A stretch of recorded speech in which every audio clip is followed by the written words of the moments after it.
time seriously here in Houston for a long time. Well, you know, the Miami team is a comparatively young team, too, and I think sometimes you relate to some of the key positions as to the age of a football team. Bob Greasy, the excellent quarterback of the Miami Dolphins, has been there a long time, since the inception of their franchise.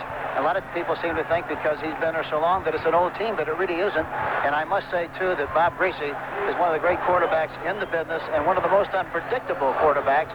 And he does a fantastic job of keeping you off balance. You never know what he's going to do.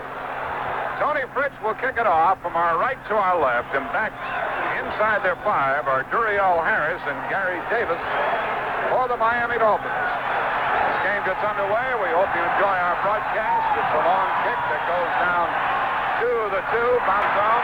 It's picked up by Harris. He's out across the 10, the 15-yard line, and did not get to the 20-yard line after fumbling the ball on the goal line.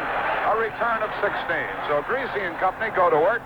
The first tackle downfield by the defensive back, Al Johnson, of the Oilers.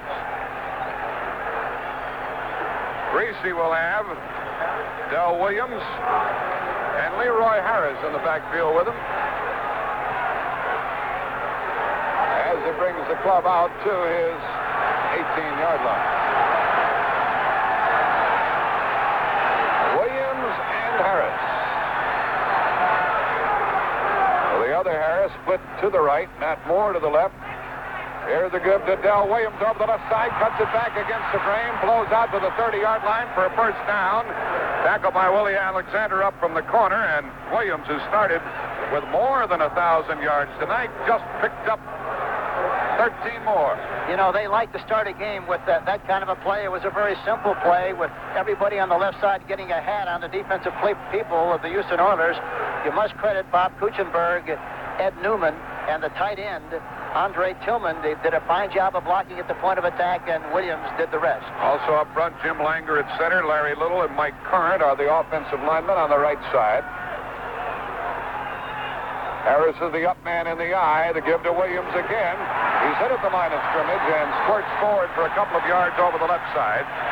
And Greg Bingham and Elvin Bethea were the tacklers on the play. So 2 running plays. They both went to Williams, and he's a very durable ball carrier. He'll carry it 30 times during the contest. Yes, he will. And, of course, he's their leading rusher going into this game, and very obviously so. One of the things that we can look for in this game, I'm sure, is we'll see some counter plays because both teams react to what they see so well. You have to have some misdirection, and they have to do it early. It is Harris to the right, Moore to the left on 2nd down and 8. Greasy straight back to throw. Swings it out to the running back, and it is caught by Leroy Harris, and he moves for a first down across the 40-yard line near the 45. Willie Alexander came up from the corner, but much too late, covering that swing back out of the backfield. Well, Greasy is a great actor, and the success of that play is contingent on the quarterback not releasing it too soon, looking downfield, permitting the linebackers to get good depth. And then as the linebackers get to good depth, the fullback has a lot of running room. By the time the linebackers reacted to that play, he made enough yardage for the first down. Very simple. Now the line of scrimmage is at the 38. So the Dolphins have a good drive going early from their own 38. A first down. Split backfield, and Del Williams up the middle. Big hole. Out across midfield. Down to the 45, 40, 38-yard line of the Houston Oilers. Mike Reinfeldt, the safety man, and Bill Currier, the strong safety, made the tackle. And this doesn't usually happen to Houston. They usually can key in on those good running backs like Greg Pruitt and O.J. Simpson and a fellow like Williams tonight, but he's moving them out. Well, Larry Little did a great job, Langer and Newman, and they had the back leading through the hole. Leroy Harris, a big seam to run through, and they picked up a big chunk on first down. Well, you talk about getting off that line of scrimmage. The offensive line of Miami is blowing them out. They're in the I formation. They split now into a split backfield. Tillman on the right side. Greasy, a first down pass. Looks and throws. Swings it out. Caught by the running back, Harris. He's at the first 35, and he's thinking fumbles. And the ball's recovered by Miami. Greg Stemrick made a hit, and he made Leroy Harris cough it up. But the ball was recovered by Harris, and Miami still has the ball and a gain of 2 yards on the play. That was the same play they ran to the right side a little while ago. The linebacker on that side did not get nearly as much depth as the Washington did on the previous play, and as a result, Brazil did a good job of responding and almost recovered a fumble. 2nd and 8 for Miami from the 35 of Houston. Matt Moore is to the right. Duriel Harris. A flag goes down. Houston offside. The pass over the middle. Caught by Moore inside the 15 to the 10 to the 9-yard line. Houston was offside. The penalty will be declined, and it'll be 1st and goal in all probability. Elvin Bethea jumped offside. Stemrick and Alexander made the tackle, and Moore made a sensational catch, reaching in on a defender. That was an incredible catch, and what happened there, they were in a double wing, double tight situation. They were trying to get one-for-one. Refused. First down. Offside decline. They were trying to get one-for-one coverage, but they rolled into a zone on the side of Matt Moore, and Bob Greasy threw it right into coverage, threw it behind that. He made a fantastic catch, and it's a first down on the 9-yard line, a gain of 26 yards on the play. 1st and goal from the 9. Miami has moved from their 18-yard line in a big hurry in less than 4 minutes. And now it's Harris and Williams in the backfield. Greasy on 1st down. Gives the ball to Harris, bounces off a tackle, gets to the 5. It'll be 2nd and goal from there as he went up the middle. Finally stopped by Bethea. I've always felt, Hank Stram, that Jim Langer is one of the best, if not the best, center in football. I know that Tom Banks of St. Louis and Kuziel of Washington and others are high-rated, but Langer, to me, is right up there with anybody. Yeah, there's no question about that, and the key to this game from a running standpoint is Langer blocking on Curly Culp. If he could do a good job, which he has done so far, they're going to make a lot of yardage against this defense here tonight. Curly Culp playing the nose guard. It's 2nd and goal from the 5 as Greasy calls the signals. He's back to throw. He looks into the end zone and incomplete to Tillman is tied in. There's a flag down back upfield near the line of scrimmage, holding against Miami. They may, well, I don't know if they're going to decline this penalty or not. It would be 3rd and goal from the 5 or 2nd down and goal from the 15. What would you do, Hank? Would you take the penalty? No, I'd take them back. I wouldn't let them stay that close. I'd take them back and make them fight for every yard they could get. It's a lot better to have them back there on the 20 rather than on the 5. Well, we'll see what they do. They move it back to the 15. The holding call. Gene Barth, the referee, will tell us who it was. Number 79, offensive holding, 2nd down. And so it's 2nd and goal from the 15. Greasy was trying to throw it in there on 2nd down. Wayne Moore, the offensive tackle, number 79, was holding. You're looking for a draw, aren't you? Huh? It could be the way he thinks. 2nd down and goal from the 15. He's straight back to throw. He's going to throw over the middle and incomplete. Willie Alexander almost picked it off. Mike Reinfeld almost picked it off, and Greasy had nothing on the ball. Nothing at all, and it looked like, very honestly, Reinfeld might have interfered. The ball was in flight. He made contact with the receiver, but the official was right there, and evidently he didn't think it was a bad play. And so it's 3rd down at this situation with the Dolphins still in possession. I've never seen Greasy throw a ball with any less on it, have you? No, he threw that very poorly, and he doesn't do that very often, and he threw it into traffic. He's 3 out of 5 right now, and it's 3rd and goal from the 15. Moore comes to the right along with Jimmy Cephalo. And now Harris is to the right with Cephalo, and Matt Moore is split left. Houston was evidently offside. The pass outside to Hillman. He caught it. He blasted at the 10-yard line. But the penalty evidently is against Houston offside. That'll make it 3rd and goal from the 10 because Tillman was dropped at the 10. Unless Houston was drawn offside. Boy, did Tillman take a pop. He was hit by J.C. Wilson, the extra defensive back, and Elvin Bethea is the one who was offside again. You know, Bob Greasy does this as well as any quarterback in the game. He changes the rhythm, changes the tempo, and the cadence, and as a result, he really keeps you off balance, and you'll see the Houston Oilers team jumping off several times here tonight because of that non-rhythm count of Bob Greasy. Hank, they mentioned it even before the game that they were concerned about that facet of Greasy's play call. Yeah, 55 defense, offside, 3rd down. But every time that you play against them, you have to set up a drill during the course of the week. We did Jack, because we wanted to make sure that we got our defensive line, the defensive team exposed to that kind of a cadence so they wouldn't jump offside. And even at that, he still gets you. He's very adept at that particular phase of quarterbacking. 10-15 left in the first quarter. No score. Third and goal from the Houston 10 for Miami. Greasy straight back. He throws over the middle. It's caught for a touchdown by Nat Moore, his 9th of the year, as he really floated away from everybody. Faked outside, went inside. Harris had gone into the corner and taken 2 men with him, and Moore was all alone, and Miami jumps on top. But the thing that happened there was that Nat Moore was in the backfield that time, and he ran an option pattern on the linebacker, 52. He started outside and came back inside, was wide open, wasn't a man around him, and that's why he was able to pop clean on that play. Touchdown for the Miami Dolphins. And now, with Strzok holding, Yepremian, the left-footed kicker, will try to make it 7-0. 11 plays, an 82-yard drive, and Miami really made it look easy. They were helped by a couple of offside penalties. There's the kick by Yepremian, and it is good, and it makes the score 7-0. 10-10 left in the first quarter. With the score, Miami Dolphins 7 and Houston nothing. Let's take time out.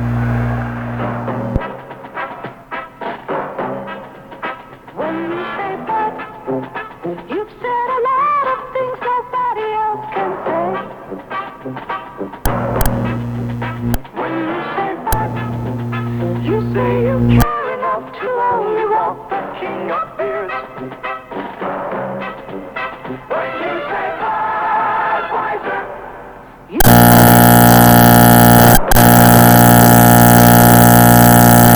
Pointed out that Nat Moore lined up in the backfield, and that put a linebacker on him defensively. Yeah, they had Brazil on him, 52, and he just played a little game with Brazil. If Brazil got outside leverage, he went inside. If he got inside leverage, he'd go outside. That time, he worked to the outside, and Nat Moore just went inside. There wasn't a soul around him. He was wide open, and that was it. With Billy Johnson out of action for the Houston Oilers, and he'll not return this year because of a knee operation, Gary Yepremian will be kicking, and Johnny Durden, D-I-R-D-E-N, is back on the goal line with Larry Poole. And Houston will get the ball for the first time. Miami kept it for almost 5 minutes, and they lead 7-0. Here's the kick by Yepremian. It's high, it's short, and it is taken by Wilson on the 10. He's to the 15, 20, 25-yard line. Tim Wilson, one of the up men, caught it, and McCrary downfield to make the hit from Miami.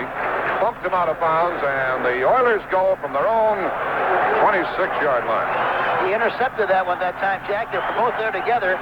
Looked like he intercepted it from the other back who was expecting to run it back, but he got it and ran it back to about the 26-yard line.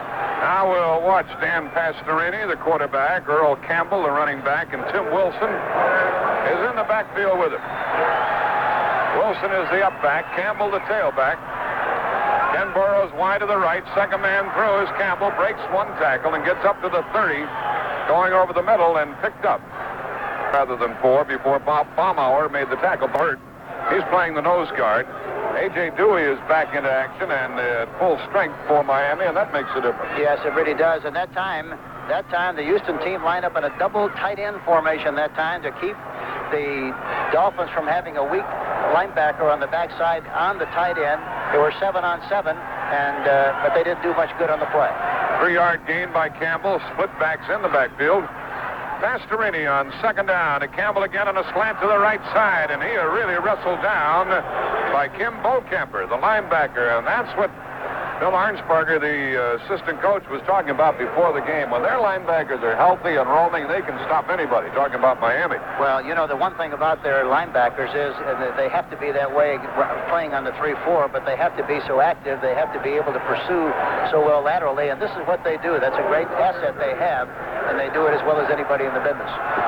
Wilson is out. Ronnie Coleman, a good pass catcher, is in, and he is on a wing for Houston on 3rd down and 6 from their own 30. Pastorini on a straight-ahead running play gives the ball to Coleman. Short of a first down, he's tackled near the 35, and it's kicking time for Houston, and a very conservative call by Pastorini. Steve Toll, the linebacker, Bob Baumauer, the nose tackle, made the stop. And a player is down, and that's George Rayner, the offensive guard, and they're already a little short in the guard position, the Oilers are. As in to do the punting is Cliff Parsley. You know, one thing about this Houston team, and especially Earl Campbell, it's very obvious that Earl Campbell is a fantastic runner from the I formation, the tailback of the I formation.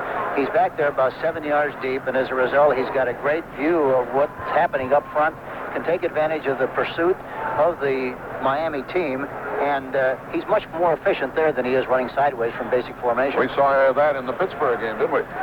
There's a timeout on the field. 8:30 remaining in the first quarter. The score, Miami 7 and Houston nothing. The Colony Pro Shop proudly presents great moments in golf history. We take you now to the banks of the Potomac, where President George Washington is driving golf balls across the river.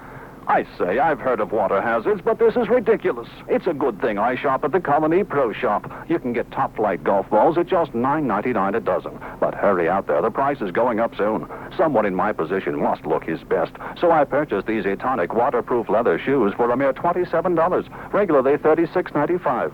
And what better buy for a chief executive? Spalding Executive Golf Clubs, a set of 4 woods and 8 irons, normally $558. Now at the Colony Pro Shop, just $279. Well, they've got Ray Cook putters for only $8.75, normally $15. The Colony Pro Shop even has starter sets for men, women, and juniors, usually $92, now $49.95. Believe me, I need these bargains. Being father to a country is a heck of a financial strain. Tune in again for great moments in golf history, brought to you by the Colony Pro Shop at the outside entrance to the Northway Mall. Ordinarily, we don't try to guess what the injuries are, but George Rayner has his knee being worked on now, and he had a knee injury earlier this year. And he is still down on the field while he's being tended to, and that's one thing about these NFL officials, Hank. When there's a player injured out there, they'll give you all of the time, and I mean all of the time that you want before you take them off the field or move them. That's the way it should be, because you just can't take a chance of moving a player before you specifically know what's wrong. They want to make sure there's nothing broken, and the trainer and doctor are always involved in making that decision, and unless they're definitely sure, they're not going to touch that player until they are given the okay by the doctor and the trainer. So Rayner is being helped off the field with 1 foot being held off the ground, and Morris Towns will replace him at the guard position. Meanwhile, Cliff Parsley is in to do the punting. He's standing at his 20-yard line, and Jimmy Cepolo is deep. And waiting for the kick at his own 30-yard line. Parsley kicking from our right to our left. Miami showing a 7-man rush. They bring him. They don't get to the ball. Parsley's kick is high. Sends Cepolo back to the 22-yard line. He's up to the 25, to the 30. Dances to the 35 and wrestled down short of the 40-yard line by Dave Carter, a center for the Houston Oilers, who is downfield. A 43-yard punt and a pretty good return by Jimmy Cepolo, the rookie. A 17-yard return with 8:03 remaining in the first quarter. So let's see if the Dolphins can make it look as easy as they did the first time. And let's see how they start this drive. The last time they ran a great deal to their left and very successfully, both to the tight end side and the weak side. Let's see if they start running to their left on this first drive of this first play of this series. We see the quarterback, Del Williams, and Leroy Harris are in the backfield with them. They're in the I formation with Williams, the tailback. Moore is in tight on the right side. Tillman, the tight end, on the left side. And Greasy gives to the up-back, Harris, the fullback, and he moves across the 40. He comes out near the 43-yard line, and Steve Kiner, the middle linebacker, met him there. You can tell the difference, will you, with no disrespect to Leroy Harris. When Williams runs with the ball, you know it's Williams. Oh, that's right. It's a distinct personality, and the same with Campbell. Campbell, I don't think I've ever seen a back get off the mark and hit the hole any quicker for a big guy than Earl Campbell. Del Williams is a little smaller than Campbell. Williams at 197. 220 for Leroy Harris, the other back. 2nd down and 7 from the 42. And Greasy back to throw. He's rushed on the flip. To the 30-yard line by James Young. The defensive end got through there as the blitz was on. Somebody turned Young loose to try to pick up the blitz, and Young just kept coming. Yeah, that time they guessed wrong. They had a 5-man pattern. The backs did not stay in there and check like they normally do, unless they had a pattern where they just had to release without any checking linebackers. But they guessed wrong, Houston guessed right, and it was a loss for the Miami Dolphins. That was the 25th sack of the year for Houston and the 5th of the year for James Young, the defensive end, who used to be a fireman here in the city of Houston. And the ball is all the way back to the Miami 30-yard line, and it is 3rd down and 19. 3rd and 19 for Miami from their own 30. Well, that may have turned the tide a little bit. Let's see if he runs now. He's going to pass again. He's back to throw and looks and airs it out long, and it is intercepted out of bounds. Out of bounds. The ball was intercepted by Alexander, but when he landed, he was on the sideline, on his back, and the ruling is out of bounds, 4th down Miami. You know, the other thing involved in that play, the receiver wound up with possession along with the defensive back, and had they had to make that decision, the decision would have had to gone for the offensive receiver. They would have given him possession 1st and 10. Guido Merkins is back at his 30 waiting for the punt from George Roberts. Boy, that was a big play, Jack. It really was. It was intercepted but out of bounds. Alexander already has 5 for the year, almost had 6. The left-footed kicker, Roberts, really gets into one. And he drives Mertens back to the 15. He's to the 20 and to the 25, down the sideline, to the 30, and out of bounds at the 30-yard line by Sean Clancy, the tackler. A 54-yard punt by George Roberts. Houston gets the ball for the second time. 6:31 remaining in the first quarter. The ball is at the Houston 30. And with the score, Miami 7, the Oilers nothing. Let's take time out.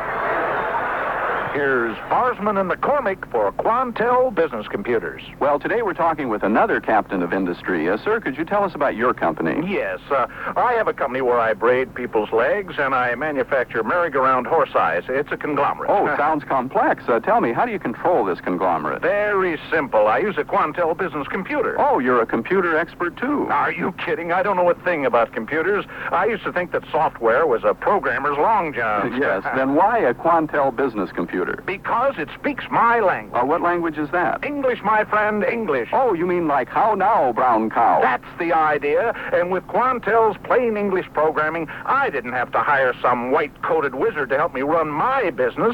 And with the money I saved, I was able to acquire another company for my conglomerate. What company was that? A chain of coin-operated marriage chapels. For Quantel information, call toll-free 800-227-1894. In California, call 415-783-3410. Collect. Oilers at their own 30-yard line. They've gotten a lot of mileage out of their tight end this year. Pastorini takes to Campbell, swings it out, and it is incomplete. It was intended for Tim Wilson coming out of the backfield, and Pastorini led him just a bit too much as he threw the ball for the first time tonight. Camper was in after the Houston quarterback. At 2nd down and 10 from the 30-yard line. They were in a double tight offense again that time with a tight formation with 7-on-7, trying to get ahead on everybody, making it look like a run. The last time they started their drive with a run from that formation, that time a play action pass, and they had Camper licked, but he threw the ball out in front too far. 2nd down from the 30-yard line for Houston. Ken Burrow is the wide receiver. Pastorini back to throw after good faking. Lofts it out to the tight end. Barber catches it in midfield. He's out of bounds in Miami territory at the 41 by Rick Fulton, the free safety. Barber, the tight end, had caught 27 passes coming into this game. And he makes a big game now down to the Miami 41. They were in double tight again that time, which is really a run formation. I'm sure that Miami thought they were going to run the ball from that particular set. He went back in the pocket, threw the ball right on target. Barber made a fine catch and a good run. 1st down, Houston. Play action and good faking by Pastorini in the backfield. It is a 1st down, and here is a delay to Campbell. He goes over the left side inside the 40 to the 38. A.J. Dewey met him there. Dewey, the rookie of the year, a couple of years ago, now in his 3rd season in the National Football League. Healthy now after missing a few games earlier. A pickup of 3 by Campbell, and from the 38, it'll be second down and 7. You know, they have Castor playing a tight end position, too, and he's like a receiver playing the tight side. He's got great speed.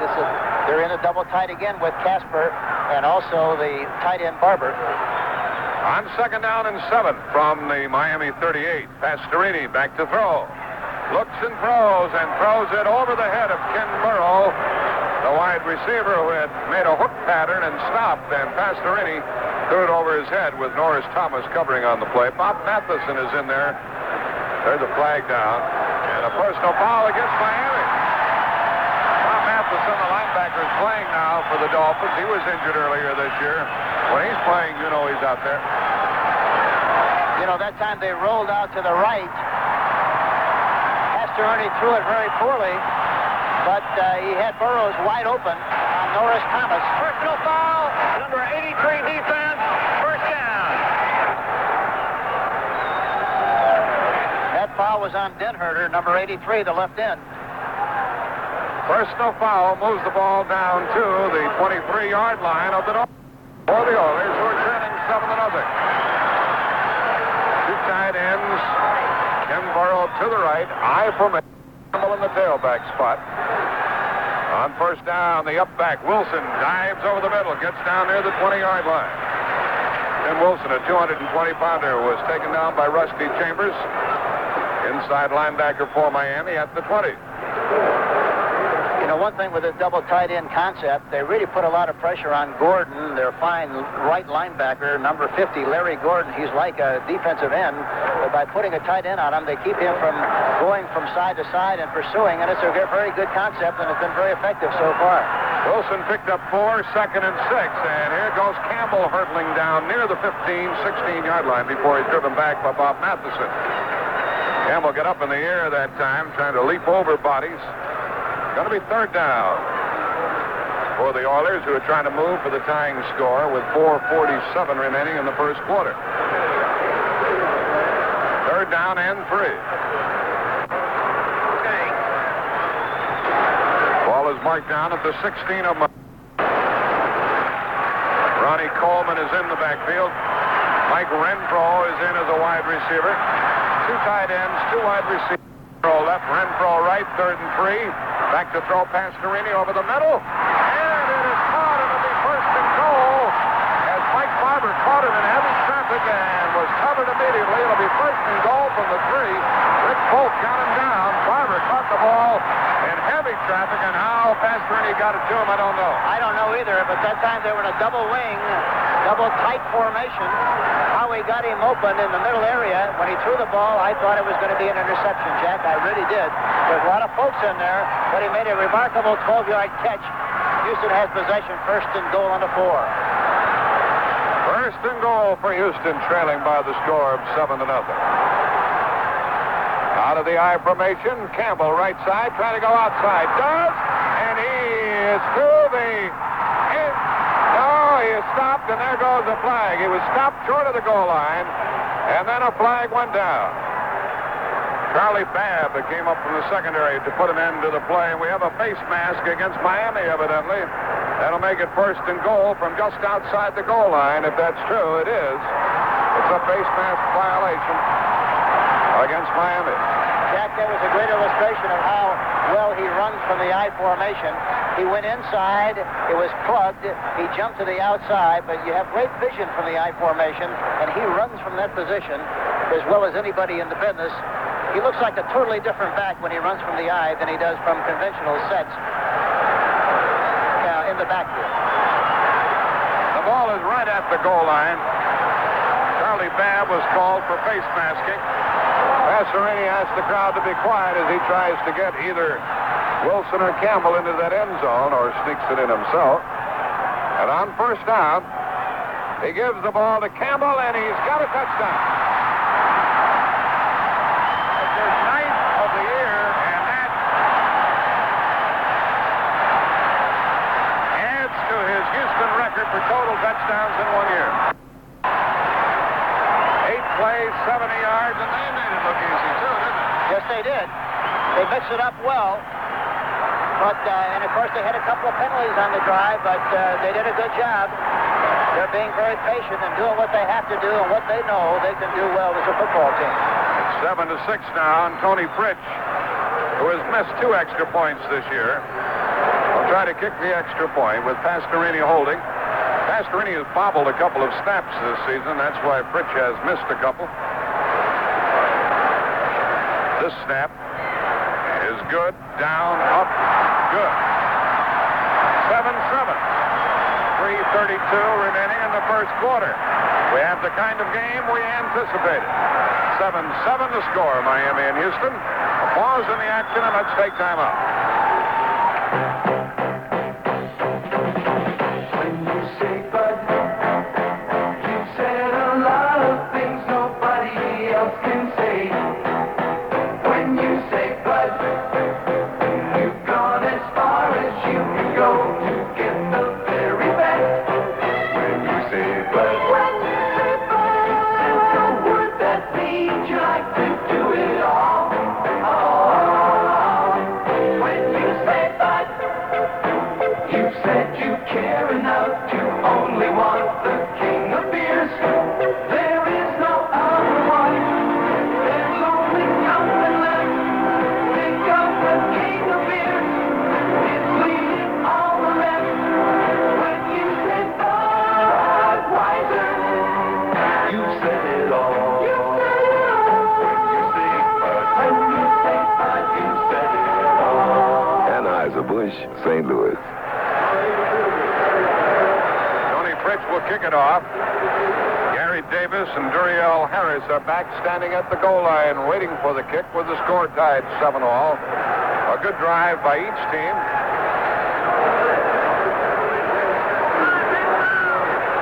Penalties have played a part in keeping drives alive for both clubs.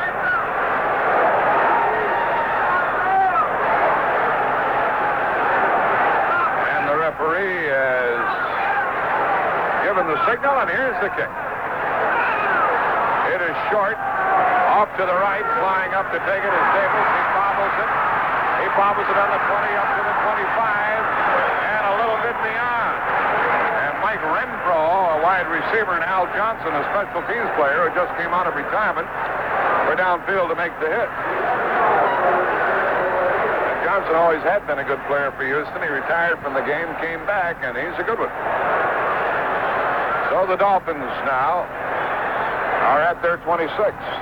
They started to their right the last time they ran from scrimmage. The first series they ran left and had much more success. Let's see how they're going to start this drive, whether they go to the left or to the right. Let's see. Leroy Harris is the up back in the eye. Del Williams the tailback. Wing-back formation off to the left. Now the man in motion for Miami. First down toss to Williams, coming right. Got one block, but didn't get the other. Great defensive play by Houston. Leroy Harris was out there and threw a block, but nobody picked off the inside linebacker, Steve Kiner, who made the hit. Steve Kiner really got great penetration, anticipation. And here again, Jack, they ran right again and didn't succeed in doing much. They're much more effective so far running to their left. Alexander really forced the play from the corner, didn't he? No chance. So a loss on the play of a couple of yards. Second down and 13, actually. The ball back at the 23 for Miami. Harris, a wide receiver to the right. Moore is a wingback on the left to give to Del Williams, running left. And Williams is out across near the 30-yard line before he is stopped by Bill Courier, the safety man. It'll be third down and long for Miami. Miami has Jim Langer up front, with Ed Newman, Larry Little at the guards. Wayne Moore and Mike Current are the tackles. Andre Tillman, the tight end. Del Williams comes out. And Jimmy Cephalo is in as a wide receiver with Matt Moore. It is third down and 8. From their own 28. Greasy straight back. Stays in the pocket, hurls to the sideline to Harris, incomplete. And Mike Reinfeldt climbed his back after he got his finger tipped on the ball and made him drop it. Matt Moore was in the backfield again that time. He looked like he was open in the flat, but Bob Greasy wanted to get the ball downfield, and the defensive back made a great play on the play. minute and 50 remaining in the first quarter. Miami and George Roberts will be punting for the second time tonight. Roberts standing inside his 15.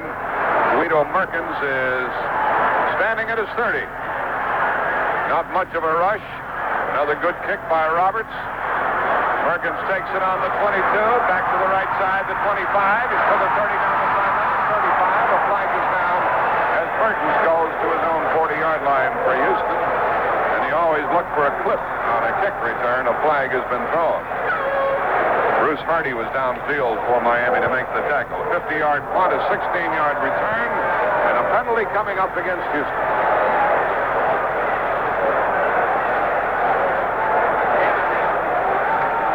They will start now from their own 28-yard line.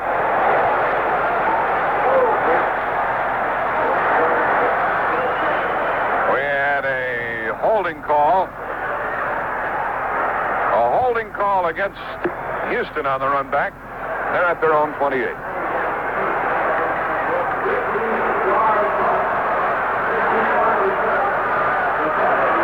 J.C. Wilson, a defensive back, was the man who was caught on the hold. And they're still in that double tight end formation.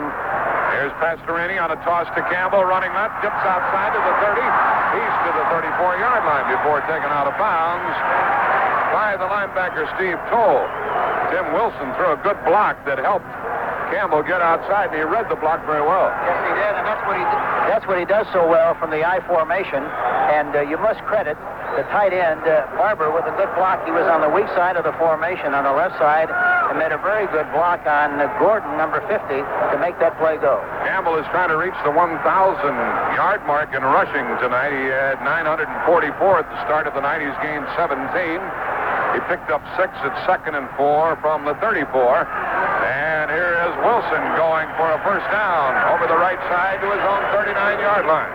Dan Herter, the defensive end, made the stop. Tim Wilson. They're looking for a good game from him because they have lost Rob Carpenter, who had been in the backfield with Earl Campbell because of a knee injury. Well, I tell you, once you get a great back like Campbell, I'd make him carry the ball 35, 40 times a game, Jack, because, boy, he really makes the sparks fly. And especially, as I mentioned, I hate to keep harping on the point, but he really looks great from the I formation. They're not paying him that much to carry that offense. And besides, that ball's not that heavy. From the 38-yard line, Pastorini on first down to Campbell on a slant over the left. Moves across the 40, goes up near the 43-yard line, carrying Larry Gordon and Curtis Johnson, the cornerback, with him. And pretty good yardage by Campbell. A powerful runner, 5'11", 224, the rookie out of Texas.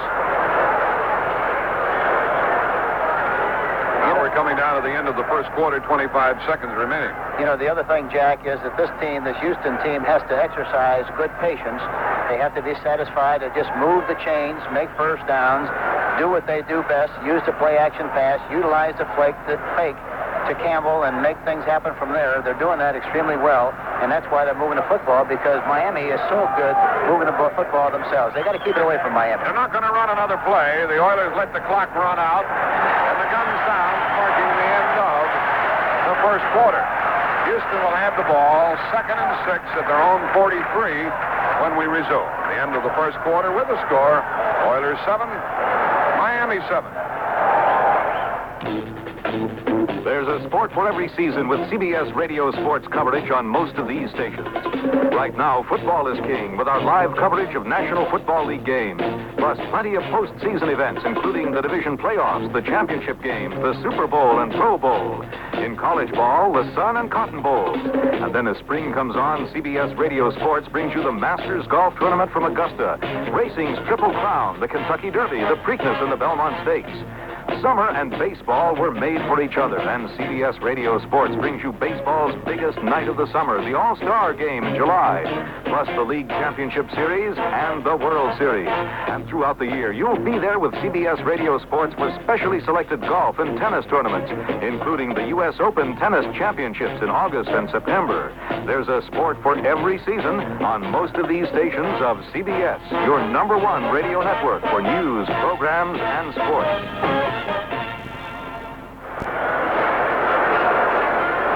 the second quarter. We're under the dome in Houston, Texas. Hank Stram, Jack Buck with you. Not much has been resolved to this point, Coach. All tied up 7-7. It's typical of what we kind of anticipated going into the game, Jack. They're two evenly matched teams. The Miami team, I think, from an offensive viewpoint, has one of the very fine offensive lines in the game. They're not nearly as good defensively, however, as Houston. And usually, when two great teams play like this and it's a closely contested game, you usually have to give the edge to the defense. Let's see what happens here as this game unfolds. Two tight ends, Mike Barber and Rich Tasker. Wide receiver Ken Burrow to the right, 2nd and 6 from their own 43 for the Oilers. Out of the eye, the toss to Campbell, running left, and he moves across the 45. It's going to be third down and about a yard as he was finally toppled by Rusty Chambers. You can see that Campbell has very soft hands when he catches those pitches. Yes, he has, and they're not afraid to throw the ball to him either. Jack, as you know, he's caught 9 passes. They give him a first down as he got more forward progress than I thought he did. Out to his own 49. First down, Houston. They say he can catch the ball, too, but they don't throw it to him that often. They don't, but he's caught, I correct myself here, I thought it was 9, but he's caught 11 passes, so you know that he can catch the ball, too. But basically, they rely on him as being the sledgehammer back that he is. From their own 49, and in the I formation with two tight ends. Houston on a quick snap to Campbell, blasting over the left side. Moves down to the Miami 49. He got a couple, will be 2nd and 8. Chambers, the inside linebacker, jammed it up with Dewey and Dan Herter. I guess the Miami defense, if it were equal to their offense, would make them about unbeatable, but that's their Achilles heel, isn't it? Yes, it really is, and it's unusual because Arnsberger has a reputation of being one of the fine defensive coaches, and of course Shula basically prides himself on being a defensive coach, too.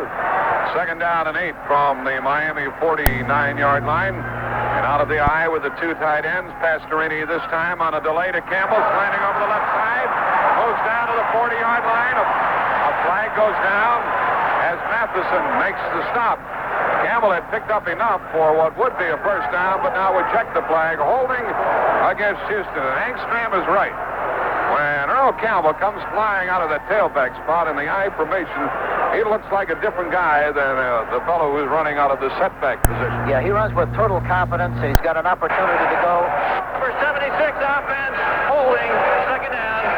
The nice thing about the I formation, it provides you with an opportunity to hit the line of scrimmage square with square shoulders, and then you can cut in any direction you want to behind the flow and especially the pursuit of the defense. The thing about the I formation in Campbell, you give it to him one time and he might not gain anything. The next time from the same play, he'll only go all the way because he reads the reactions of the defense so well. Mike Renfro in as a wide receiver on 2nd and 18 from their own 41. The running play gives to Ronnie Coleman, who was in there, and he gets a couple of yards on a slant over the left side. And Miami is happy to give him that one. A.J. Dewey and Vern Den Herter were the tacklers on the play. So it'll be 3rd and long, 3rd and 14 from their own 45 now for the Oilers. Score tied 7-7. Renfro right. Ken Burrow left. Norris Thomas is covering on Renfro. And Curtis Johnson has the task of tracking Ken Burrow. On 3rd and 14, Pastorini straight back. Has time over the middle and incomplete. He really drilled it down the middle, intending, of course, tight end Mike Barber, but Charlie Babb got a hand on it. It was thrown so hard by Pastorini that Babb, who had a chance at an interception, couldn't hang on either. Both teams are using the same formation.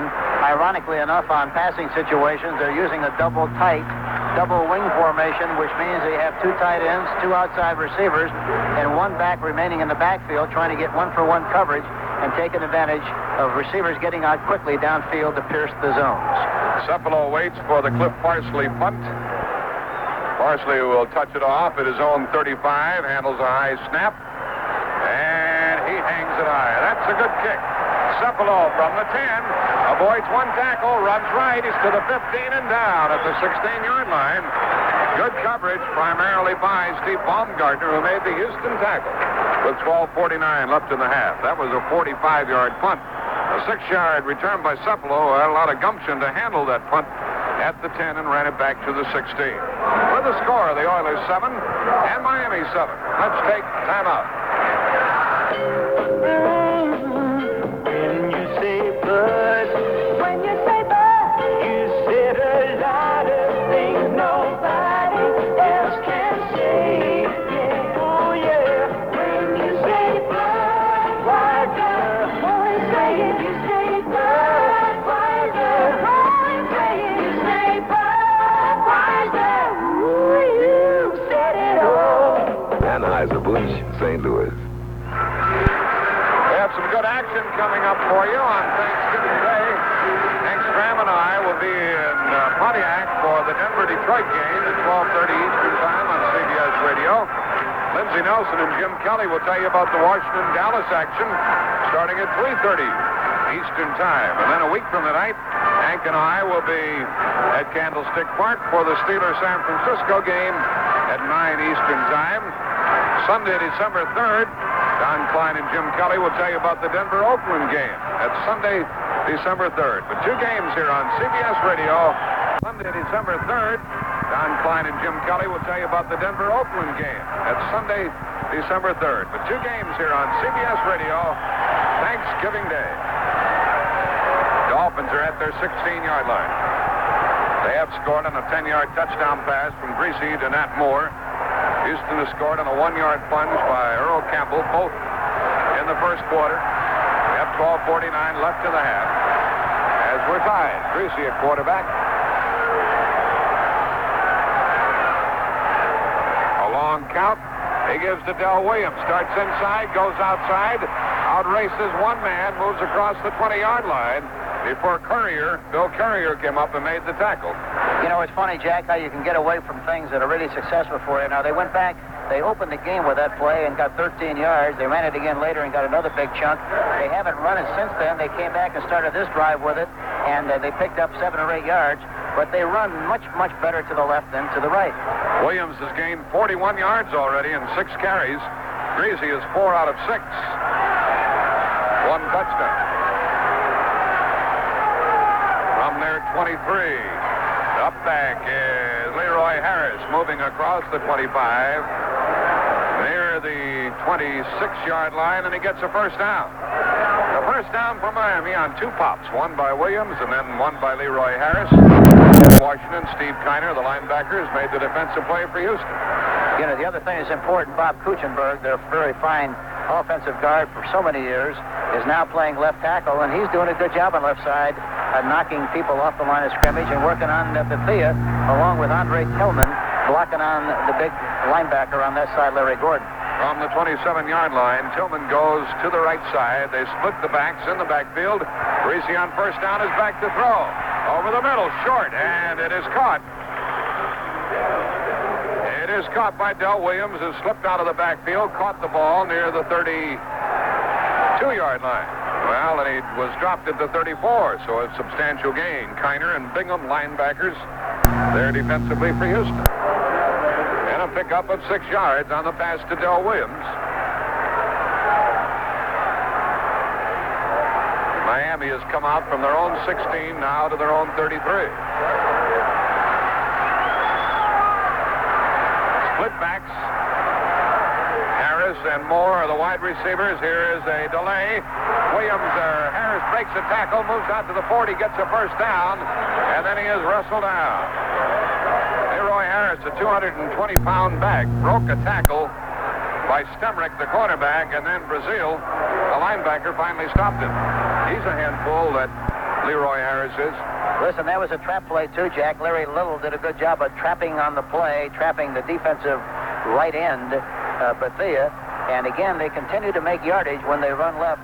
They're not nearly as successful when they try to do the same thing on the right side, at least so far in this game. Miami has about 60 yards rushing, 18 of them by Harris on 4 carries.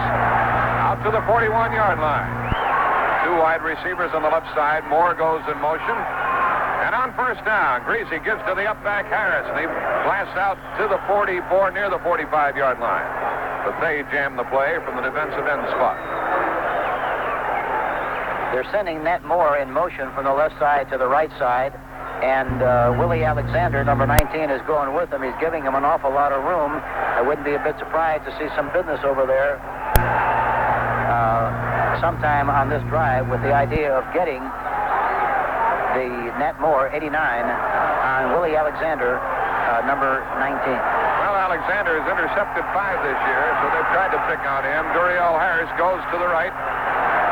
4 to the left. It's 2nd and 7. Gracie's back to throw. A flag goes down. Gracie throws it long down the middle, and Harris cannot get it. Cannot hang on inside the 25-yard line. A procedure call coming up against Miami. Now, if they decline that one, it'll be 3rd and 7. Courier and Alexander were covering Duriel Harris back downfield. But he had a good shot at the ball. He should have caught it. Right side of the offensive line was not set. Penalty refused. 3rd down. 9:05 left in the half. The penalty is declined. The procedure call against Miami. 3rd and 7 from the Miami 44. Del Williams out. Harris out. Cepalo in as a wide receiver. Nat Moore will line up in the backfield again. Miami on 3rd down has made 1st down 1 out of 4 tries. Gary Davis in the backfield now as the lone setback. Greasy back to throw. Has time. Good protection. He's running now. No way. In trouble and snapped back at the 40-yard line. I held him Buffet. Buffet and Young were after him, and Greasy said, I better get out of here. Well, that time Nat Moore lined up in the backfield and went out into a slot position, ran kind of a drag-out pattern just to make enough yardage for the 1st down, but he didn't have enough time to see him, didn't have enough time to throw the ball, and it's a sack for Elba Bethea. And when you use the offensive lineman Miami used, you've only got that one blocker back there, and he can't help you a heck of a lot. No, that's right, and you have to get rid of the ball very quickly or else hope that they don't blitz. But they blitzed that time. Washington blitzed on the play. 3rd punt of the night for Roberts. The left-footed kicker hangs it high. And the ball is touched by Houston, fumbled. And a flag goes down. Houston recovered the ball. And I think we're going to have interference on a fair catch called against Miami, but I'm not sure about that. It looks like that would be an appropriate call, Jack. A good observation, because it looked like he definitely interfered with his opportunity to make a fair catch. With a 42-yard punt, the ball was fumbled back upfield by Mertens. He got a hand on it, dropped it. Houston subsequently recovered it, but a flag went down. There is no flag on the play. The official threw his hat, actually, and I think he was just marking the spot where the ball was muffed. Well, let's pause for 5 seconds for stations to identify themselves on the CBS Radio Network. You're listening to Monday Night Football action on WROW, Albany. Houston's back at their 13 after muffing that punted ball. Renfro's in as a wide receiver on 1st down. Pastorini back to throw. He throws and incomplete and interference. Mike Barber was tripped. He was tripped. And I think the interference call is going to go against Norris Thomas of Miami. It will near midfield. Pastorini unloaded it from Mike Barber, who's turned out to be his favorite receiver. Interference, Miami. And an automatic 1st down, of course. And the ball is marked. You know, the Houston 49. Threw a play-action pass that time from a double wing, and the defensive back looked like he pushed him a little bit as he fell, Jack. You can't tell for sure, but it looks like that's what could have happened on the play. Their feet got all tangled up and then got a little shove, and meanwhile, Pastorini threw that ball with someone hanging on it. Yes, he did, and he got it out there in good shape. On 1st down, here's the end around, and it goes to Renfro on the left side. He cuts it back, and he breaks the tackle at the 45, and he's out of bounds. And then back in at the 41-yard line. Pastorini threw a block, and Mike Renfro on the reverse carried down to the Miami 41 or 2 for a gain of about 9 yards. Yeah, fans love to see that kind of razzle-dazzle football. I kid him, we call it recess football, Jack. It's the kind of thing you see so many teams do, and do it very successfully, depending on where you do it, when you do it in the game. That time it was very successful and picked up 9 yards on the play. Here's a good waste down, 2nd and 1. Let's see what he does here. Renfro took a pasting before he was finally brought down, but he gained 9 down to the 42 of Miami. Campbell the lone setback. And he carried a fake to him. The pass to Renfro on a screen. He gets a half a block, gets a first down inside the 35-yard line. Mike Barber was the man out there blocking for him on the one-man screen. He didn't get a very good block, but Renfro used what he had out there and got a first down inside the 35-yard line of Miami. Renfro is not a very fast receiver anyhow. He's a very sure-handed one, but he got the most out of that play. That was a good call. They made the linebackers take a sniff at the fullback going inside through a quick screen outside. A very good call and a good play on a waste down with 2nd and he's short. The ball is to the 34-yard line of Miami. A first down, Houston. And on first down, the give is to Tim Wilson, sliding left. Nothing doing, taken down there by Rusty Chambers, the inside linebacker. You know, A.J. Dewey in on the action. One thing is very obvious, too, that I think Larry Gordon, their outside linebacker, is almost like a defensive end. He's got good size and range, but he's a lot more effective when he doesn't have a tight end on him than he is when they do have a tight end on him. A pickup of 2 on the carry by Wilson. The ball to the Miami 32, out of the I formation. Campbell, the tailback, and the give to Campbell, a fake, and the pass to the sideline. Caught by Burrow, out of bounds, first down, Houston at the 18-yard line of Miami. Norris Thomas bumped him out of bounds. And Pastorini made a good fake and threw the ball perfectly to Ken Burrow. That's the ideal situation. They want to get double O on Norris Thomas, 41. They feel that if they have time to throw the ball and they get him on one-for-one coverage, especially in this side of the field, they can work on him. They've done it effectively a couple of times, and I'm sure we'll see a lot more of that as we go along in the game. But a very nice-looking play-action pass. The interference call kept this drive going. Now it's 1st and 10 at the 18, and Campbell on a pop over the left side goes to the 15-yard line. Baumauer wrapped him up.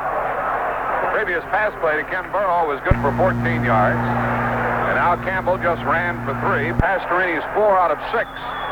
63 yards, no interceptions, and no touchdowns. Both teams are sharp tonight. Yes, they are. They're executing extremely well, getting off the ball good. Bob Matheson checks in defensively for Miami. 2nd down and 7 from the Miami 15 for Houston. Going from our left to our right, Pastorini back to throw. Fakes to the sideline. On the run, he throws it high up for grabs and over the end zone. He threw it away. Good judgment. He wanted Rich Castor in the end zone. Castor had drawn heavy coverage from the 2 safety men, Foley and Rick Bolt. So it's going to be 3rd down and 7 from the Miami 15. Charlie Babb checks in along with Gerald Small. Gerald Small in the backfield for Miami. Vern Denherter, number 83, got some good pressure on him that time, too. And but he wisely threw the ball over the top and threw it out of the end zone, so he wouldn't eat the ball and lose yardage on the play or throw it in for an interception. Trying for a first down. Houston has made a first down and 1 out of 3 third down opportunities. On 3rd down, Pastorini straight back. He's rushed. He fakes. He runs. He pops the ball off to Barber. A little running pass by Pastorini to Barber, and he gets a touchdown to put Houston ahead here, 13-7. They caught him in a blitz. And they made Rick Bolt cover 1-for-1, which he does not do very well. Barber made the catch, and credit Pastorini with a good move, getting away from the pressure inside, keeping his cool, dumping the ball off to Barber. He did the rest, went into the end zone, and is now 13-7 Houston. An 8-play drive, 87 yards, and a touchdown pass of 15 yards for the touchdown. Now Pastorini holding. Tony Fritz trying to make it 14-7 Houston with 4:45 left in the half. He gets it up and through. Houston has the lead. There's a timeout on the field with a score. Houston 14, Miami 7. This is the the perfect time of year to get outside and get up in an airplane. And the skilled professionals of Richmore Aviation, located at Schenectady, Saratoga, and Columbia County airports, are all set to help you do just that at an amazingly low price. For only $10, you can take their special discovery flight. That's all it costs for valuable briefings before and after the flight and time at the controls while you actually fly the airplane at the Richmore Aviation location most convenient to you. So now's your chance to enjoy the beautiful days of Indian summer while you learn a valuable lifetime skill. And now's the time to get up and learn to fly with Richmore Aviation. And remember, there's a financing plan available for the CPC private pilot course. And when you get a pilot's license, you're eligible to enter the takeoff sweepstakes and win an airplane. No purchase necessary. Void where prohibited by law. Remember, that's Richmore Aviation, located at Schenectady, Saratoga, and Columbia County airports.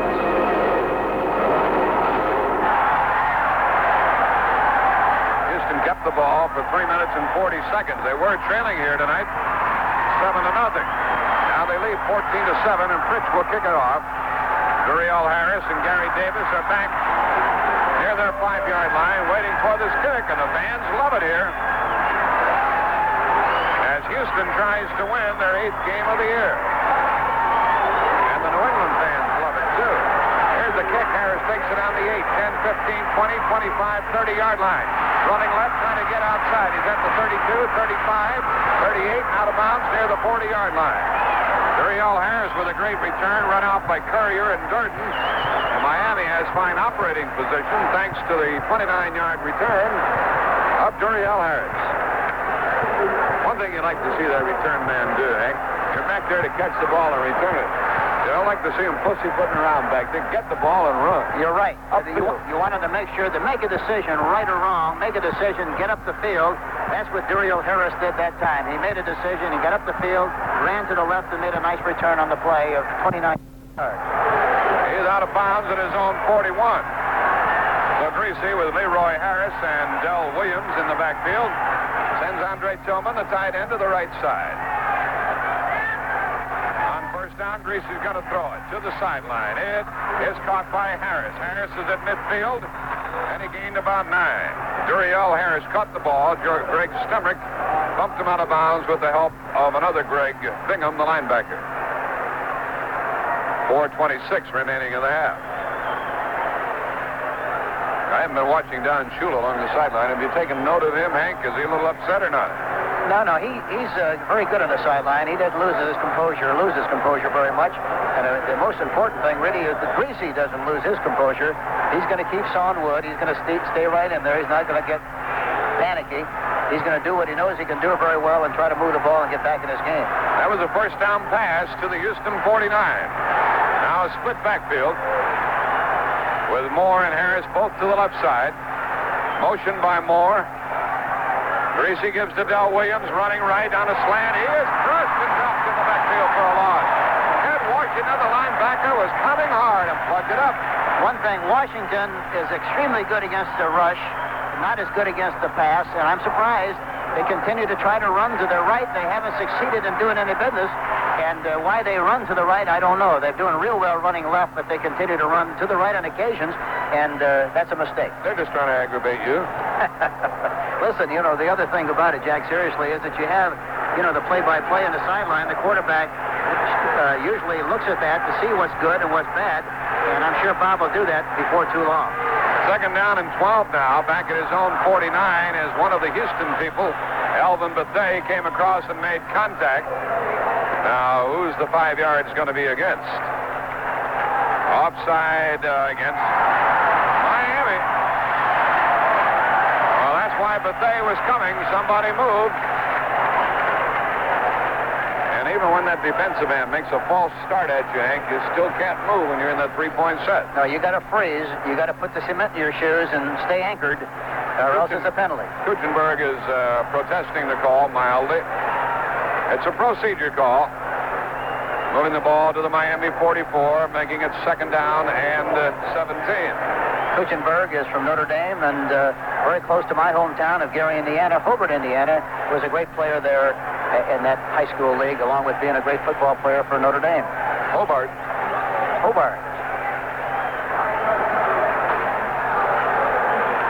is at the 44-yard line. Second down and long, second and 17. Jimmy Cephalo in as a wide receiver for Miami. And the quarterback, Greasy's back to throw, and here is a reverse. To the 40, to the 45-yard line, 46, and down goes Matt Moore, with Brazil staying right with him and making the hit. Matt Moore, again, lining up in the backfield, like it would be a passing situation, ran a Statue of Liberty play, a kind of a quick hitting Statue of Liberty play. Brazil did not get fooled on the play, made a very fine reaction, and now it's third down and 14 to go for the Miami Dolphins. Moore is shaken up, comes off the field under his own power. He is replaced now by Bo Rather, who just joined this team. He's a pretty good piece of property, Rather is. Yes, I think so, especially so because he played for the Dolphins in the past. Now he's out, and Boulash checks in. But he's played for them in the past, and the important thing at this stage of a season, when you acquire a new player, you want to make sure he knows your system. He knows it, so there's no adjustment for him to make. 2:55 remaining in the half. Miami's ball, third down and 14 at their own 47. Only 4 seconds to snap the ball. Greasy's back to throw. As time looks, throws long middle, and it is caught for a first down inside the 35-yard line on a brilliant catch. The hit was by Reinfeldt, and hanging onto the ball was Duriel Harris. How in the world he tucked that ball away, I do not know, but it was quite a throw by Greasy of 24 yards. You know, the important thing about the play, the reason he was able to maintain possession when he got hit was the fact that the ball was thrown right at the numbers, Jack, and that's where it's got to be. If it was thrown up above and he got hit like that, the ball would have bounced free, but it was right at the numbers. He was able to tuck it away and maintain possession. 2:04 remaining in the half. And on a first down from the 32 of Houston, a whistle sounds marking the 2-minute warning. And when we resume, Miami will have the ball first and 10 at the Houston 32. The 2-minute warning is given, and with the score, Houston 14, the Dolphins 7. Let's take time out. The new 1979 Buick Regal. It's not only good looking, it's smooth riding, V6 powered, and Buick's most popular car. The roomy, luxurious new Regal. It isn't just a car you're going to like. It's a car you're going to love. And if there was ever a time to have a car this nice, it's now. After all, life is to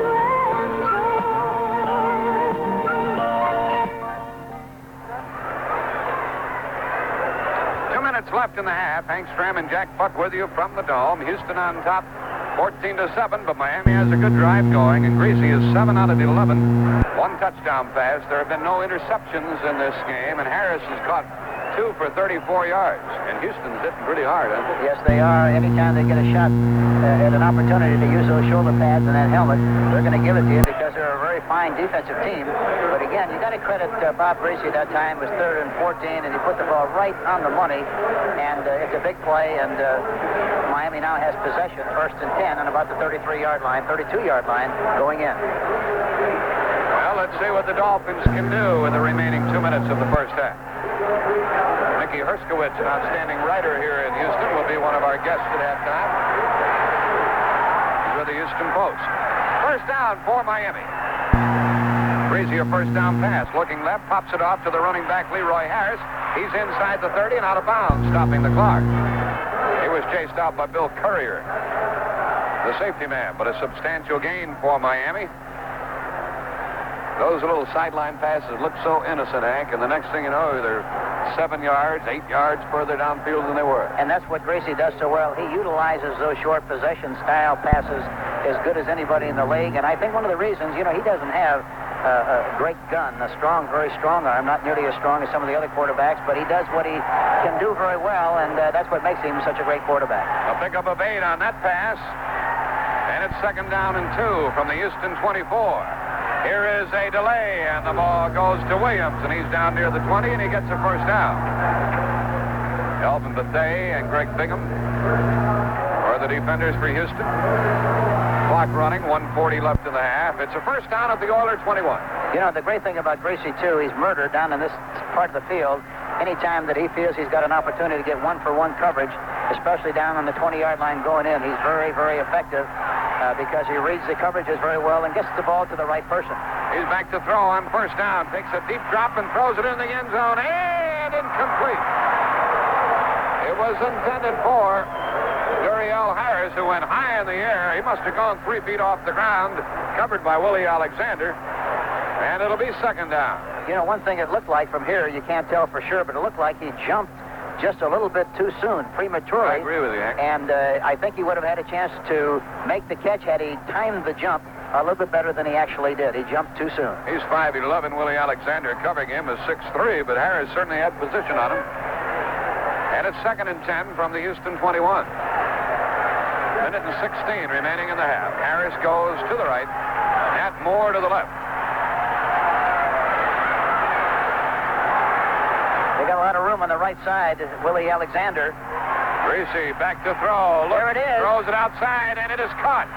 It is caught for an inside the 15-yard line down near the 10. Reinfeld made the stop as Del Williams caught the ball. And that's what Hank Stram was talking about, with that back curling out of the backfield in front of the cornerback. There was a lot of room over there. They were rotating back on the other side to Nat Moore, and as a result, that right side was wide open. They put the back in the flat, and Duriel Harris went to the outside. The play was good for 13 yards. And a first down, first and goal from the 8-yard line of Miami. Clock is stopped with 1:09 left in the half. Each team has 3 timeouts remaining. First and goal. Greasy on first down, looking, throws out to the left flat at the 5, down to the 3-yard line, and it is caught again by Williams coming out of the backfield, and the tackle by Steve Kiner. And a timeout is called by the Oilers as they try to figure how to stop this drive, which has gone down to the 2-yard line. In the past, you know, they like to throw the slant pass. He loves to throw that slant pass to Duriel Harris or to Nat Moore on the outside. As a result, the defensive backs are so concerned about that pattern that the next thing you know, why he'll hit the tight end or the halfback or fullback in the flat. He's wide open. That's what happened on that last play. And, of course, they're right in a beautiful position to score on this drive.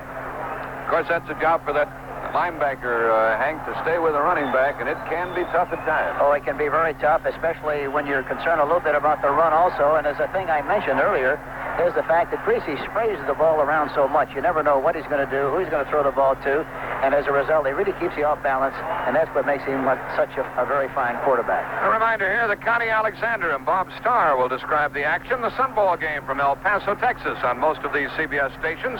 Be sure to tune in on Saturday, December 23rd. Texas will be playing Maryland in the Sun Bowl, and you'll hear it here on CBS Radio. Well, it's second and goal, Miami from the Houston 2-yard line. Sometimes it can be tough to get in against Young, Culp, and Bethea. Linebackers, Bingham, Washington, Kiner, and Brazil. 2 tight ends are in there, McCrary and Tillman for Miami. Second and goal from the 2, 1:01 left in the half. Miami has 2 timeouts remaining. Williams in the backfield along with Harris. Greasy a long count, gives to Williams over the left side, and he forces it down to the goal line, but not in. And it'll be third and goal from inches away. Culp, the primary tackler, along with Bethea. They were lined up a little bit tilted. The backs were tilted a little bit like they were going to run right. I was going to prematurely say they were going to run right, but I hadn't seen that formation before with that kind of a tilt. They ran left, which kind of destroys the key. But let's see if they run left again, because that's where they've had most of their success. 30 seconds left in the half. Williams really got low on that last plunge, got to the goal line, but not in. And now Greasy gives the ball again to Williams. He hurdles and got in for the touchdown. Williams from 1 yard out, less than a yard. And if the extra point is good, that'll tie this game and probably give us an intermission score of 14-all, because we have only 21 seconds remaining in the half. And that was a good drive by Miami. They went 59 yards in 13 plays. A couple of good catches by Duriel Harris. Yes, a beautiful drive. And, of course, any time that you give Greasy enough time to set up and throw the ball, he's got such outstanding protection with his front offensive lineman that he's going to get the ball on target, and that's what he did in that last drive. Yeah, the pressure hasn't been very great by the Oilers, has it? Really hasn't. They're going to have to start blitzing a little bit if they expect to get to Bob Greasy. Strzok holding, gets the snap, gets it down, and Yepremian gets it through. And that ties the game. Miami, a slight underdog coming into this contest.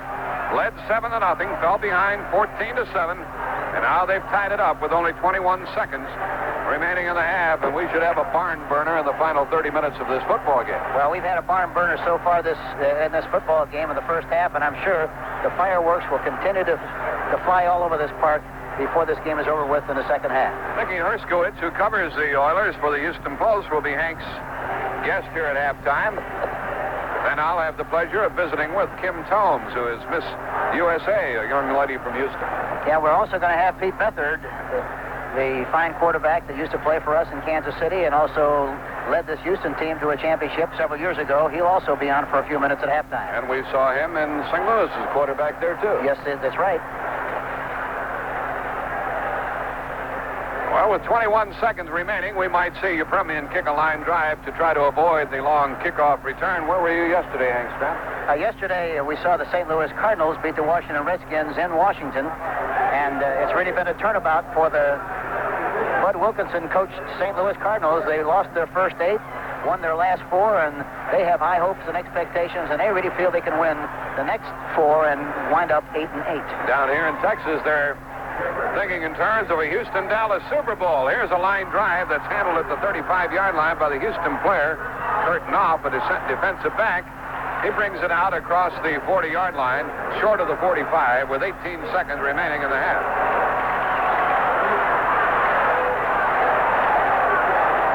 There was an 8-yard return by Kurt Knopf. He was a hero a couple of weeks ago when Houston defeated Pittsburgh in Pittsburgh. Well, let's see if Houston, with 3 timeouts remaining, tries to do anything with the final 18 seconds. They might attempt to get into field goal range. Hope for a pass interference call on a long throw.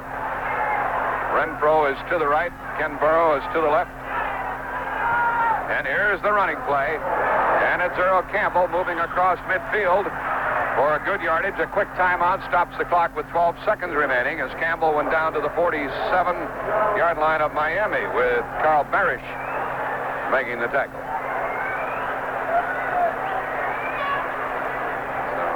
So Houston got the ball with only 18 seconds remaining. They still have 2 timeouts left.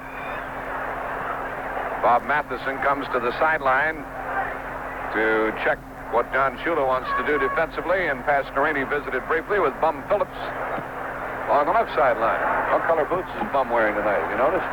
Blue. They've got to be blue, and you wonder what Don Shula, you probably wonder what Don Shula has told the defense of the Miami Dolphins. He said, make sure that you don't let them score.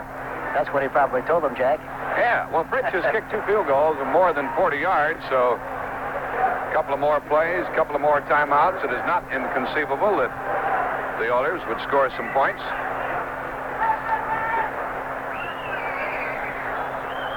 And we wait for this timeout to elapse. I'm sure they're going to try to get the ball just a little closer some way and call another timeout and try to kick a field goal to go ahead at halftime, 17-14. They're at the Miami 48, a first down for Houston. The defensive backs are back there about 20 yards deep. 2nd and 1, Pastorini throws it over the middle and intercepted by Miami. The tackle made immediately at the 30-yard line.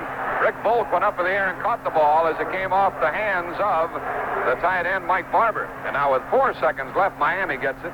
They have 2 timeouts left, and they'll probably just sit on it. What do you think of that New York-Philadelphia game yesterday? Oh, that was incredible to be winning a game like that. A lot of crazy things happened in the game, and I think John McVay, who I read a comment this morning, said it was the most horrible way to lose a football game that he's ever been involved with, and I agree with him. It's hard to believe that something like that could possibly happen in the last 20 seconds of the game to try to just run out the clock, fumble the ball, and have the other team pick it up and run for it. They fired the offensive coordinator today. I heard that.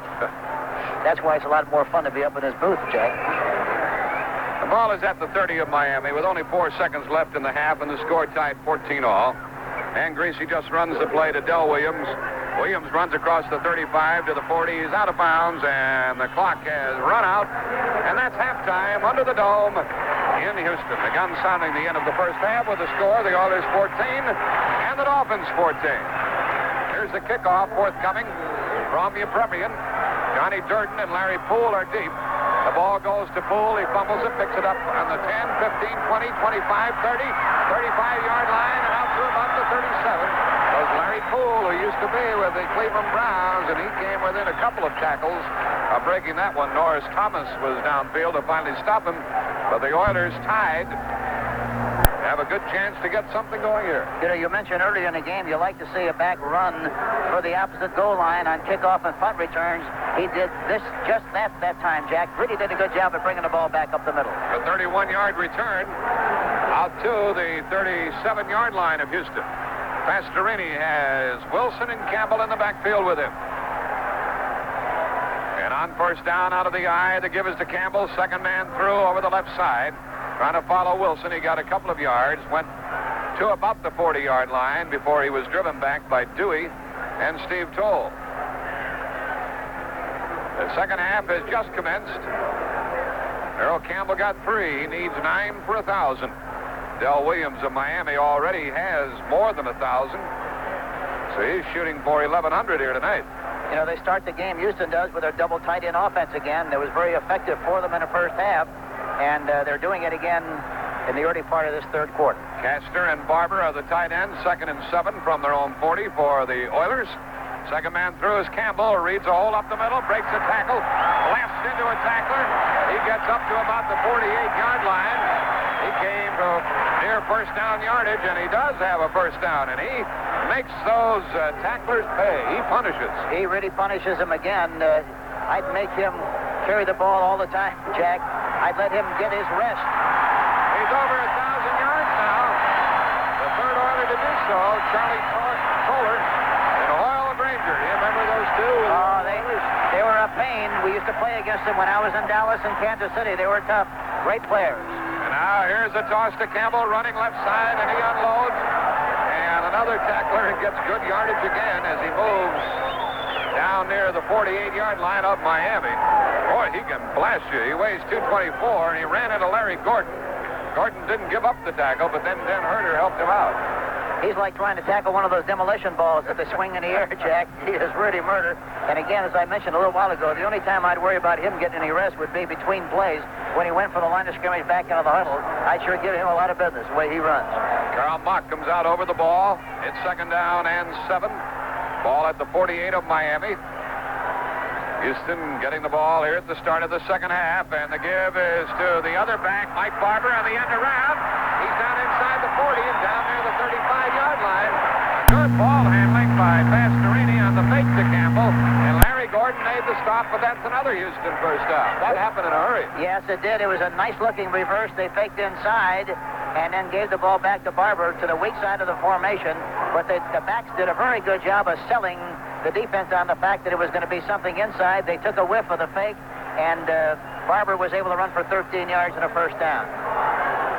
Good time for a play-action pass here, Jack. Let's see what they do. The ball is at the 35-yard line of Miami, a first down for Houston. Ken Burrow, the only wide receiver to the right. Here is a fake draw on the pass to Burrow at the sideline all alone inside the 20. He's out of bounds, and Stram called the play as Ken Burrow went down near the 10-yard line. Rich Castor is the one who caught it, 88. And Norris Thomas made the hit, and Thomas is not getting up. You knew that one was coming, right? Oh, that was a beautiful play, a play-action pass, and Castor was wide open. He threw it right over the top in great shape. Castor really wound up. He was playing the tight end position, went to the outside, then cut up the field, was wide open, made the fine catch, and it's the Houston possession, 1st and 10 on about the 10.5-yard line. 1st and 10 just outside the 10. Norris Thomas got up, went back into the huddle. Now he comes out. He's replaced by Jerry Small. Houston could get a first down without getting a touchdown, but that would be hard to do. They're just outside the 10. Burrow comes to the right. Castor splits left. Barber, the tight end, is on the right side. And on first down, Pastorini gives the ball to the up back, Wilson. He drives down near the 6-yard line for a pickup of about 5. A.J. Dewey stopped the play along with Bob Baumauer. And the linebacker, Steve Toll. Morris Towns with a good block on the play. Conway Heyman on the right side. You know, and Houston continues to run a little bit to their left also. They're doing much better job of running to their left than they are to their right. They're picking on A.J. Dewey and also Larry Gordon on that left side and doing a good job. It's 2nd down and 5. A toss to Campbell, running left, cuts it back up, goes into the score. A touchdown from the 6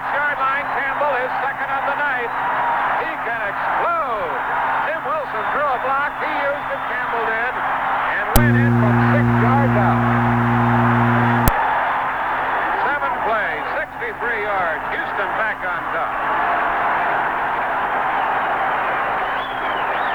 Boy, he's a beautiful piece of work for old Campbell. He makes it look easy, and you give him any kind of a crack, boy, look out. He's going to get it and take it. And that's what he did in the last play, a sweep to the left side. 16 carries for him, 66 yards for Campbell. Pastorini holding. Fritz trying to make it 21-14. All of these extra points, so important. The snap is good. The set is good. The kick is good. And that makes it 21-14. Houston led earlier, 14-7. After trailing at the outset 7-0, they're back on top. And with the score, the Oilers 21, Miami 14. Let's take time out. When you say Budweiser. When you say Bud, you said a lot of things nobody else can say. When you say Bud, it means you care enough to only want the king of beer. When you say Budweiser, you said it all. Anheuser-Busch, St. Louis. Hank Stram, not just because Miami is trailing and they are 21-14. They look sort of lifeless, not much like a Miami team ordinarily looks. No, they don't look like they have a lot of life as they're standing waiting for this kickoff return. But I tell you something, they have a lot of life once they get possession of that football. When the sparks start to fly and they get back in that foxhole, start to fight this battle. So it is Duriel Harris, deep along with Gary Davis, standing near their 5-yard line, waiting for this kick from Tony Pritch. I'm really impressed with this Houston offense. It's more versatile than it's ever been, I think. Yeah, it's amazing what a great running back will do and how much better he makes everything look. And plus the fact that he gives everybody a great emotional lift and a physical lift because they know we get the ball to Earl, he's going to make something happen. We just give him a little room to run, and he's going to do it for us. When you come down here in Houston and hear them talk about him, they say he is a heck of a kid, and you like to hear that, too. Yes, that's right. And the other thing about it is you have to give the Houston team a lot of credit for making that trade. It was a great trade, and has helped this franchise tremendously. Here's the kick high down to Duriel Harris on the 6, 10, 15, 20 up the middle, 21, down he goes. Mike Renfro, the wide receiver, a little guy, got downfield and made the tackle. He doesn't have good speed, but he's got a great heart. And he's a good receiver, and he's going to dance every dance for you. And that's what he's doing for these Houston Oilers here tonight, and has done so far this season. I really didn't know for sure when I saw him in postseason games whether he had enough speed to play professional football, but he's proven to a lot of people that he can. 15-yard return by Harris. Out to the Miami 22. It's the first time they've had the ball here in the second half. 11:44 remaining in the third quarter. Let's see if they run left on this first drive. Greasy at the quarterback spot has Del Williams, Leroy Harris in the backfield. The give is to Del Williams. He's hit at the line of scrimmage. He fumbled. And Miami recovered their own fumble. Right at the line of scrimmage. No gain. You can tell they haven't run that play very often. The first time they run it in this game so far, it was a kind of a counter play, a misdirection, a quick hitting play, but the execution between the quarterback, Greasy, and the halfback, Williams, was not good, and as a result, it was a fumble. They're lucky they didn't cough it up and lose possession. Actually, they lost a yard, 2nd and 11, back to the 21-yard line. Houston is fired up, much more so than Miami as we observe it from here. Harris goes left, Duriel Harris, Matt Moore to the right. Tillman, the tight end, is on the right side. They haven't got much mileage out of him tonight. Moore comes in motion. Back goes Greasy. And here's a little swing pass out here to Harris. He moves across the 25. He's Russell out of bounds at the 27. A little safety valve pass as Ted Washington made the tackle. The pressure was on by Greg Bingham going in after Greasy. Yeah, the one thing about Greasy, he's never going to panic. He's never going to throw the ball up to grabs very often. He knows he just wants to move the ball and move the chains. He throws high percentage passes. That was a high percentage play. And now he's in a good situation with 3rd and 5, and he's got good control of the defense on this particular series. Ball out to the 27-yard line of Miami. 3rd down, about 4.5. We'll call it 5 yards. Harris left, Moore right. Greasy back to throw, swings it out here, and it is caught by Bulash. He gets a first down across the 35 and out of bounds at the 37 of Miami, pushed out by Ted Washington. Another illustration. See, he's just going to throw the ball up the field and move the chains. He threw it to Bulash that time. It was wide open in the flat. Everybody was concerned about covering the outside receivers. Greasy took what they gave him, and they gave him the flat with Boulash first down at Miami. And Greasy always has something going, doesn't he? He's got the schoolhouse working all the time. He's always aware of where people are and where he wants to throw the football, and he gets the ball to the right guy. He's an amazing quarterback. From his own 37, first down. Moore to the left. Uriel Harris to the right, and here's a pop up the middle by Del Williams. Moves across the 40-yard line and got about 5 yards going straight up the middle. Courier came up and finished it off after Steve Kiner made the first hit. They've run that play 4 times now, Jack, and in each time they've made a sizable chunk. That time they picked up 5. Other times they picked up 13 and 11. I'm sure they've averaged about 8 or 9 yards on a play. And Jim Langer, the offensive center, has done a great job on Curly Cope on a few of these plays where they run to the left. It's second down and 5. Tillman, the tight end, sets up on the right side, split backs. And it is Leroy Harris going over left guard, a fumble, and Houston has the ball. Leroy Harris fumbled the ball. Houston has recovered at the Miami 43. Mike Reinfeldt, the safety man, latched onto it. Well, Miami had something good going, but that ball came out into the clear. A fumble, and Reinfeldt recovered. Timeout with 10:13 remaining in the third quarter. Houston leading 21-14. A timeout on the field. Houston 21 and the Dolphins 14.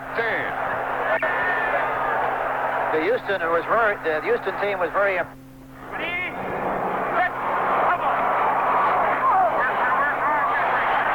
letting it fly. It's right on target. There's never been a Super Sunday like this one. It's Stewart's Make Your Own Super Sunday, an official NFL miniature helmet. For just 99 cents, you get a delicious takeout sundae that you create. Plus, you get to keep the helmet with official NFL team decals. It's complete. Make them, take them, collect them, trade them. Make your own Super Sundays now during football season at all Stewart shops. We've got something for everyone, and we've got something for you. Monday through Friday at 6 p.m., The World Tonight keeps you in touch with the important news events of the day. Douglas Edwards and the CBS News team give you in 15 minutes what others would take an hour to do. Comprehensive news coverage and analysis, Monday through Friday at 6 p.m., here on WROW.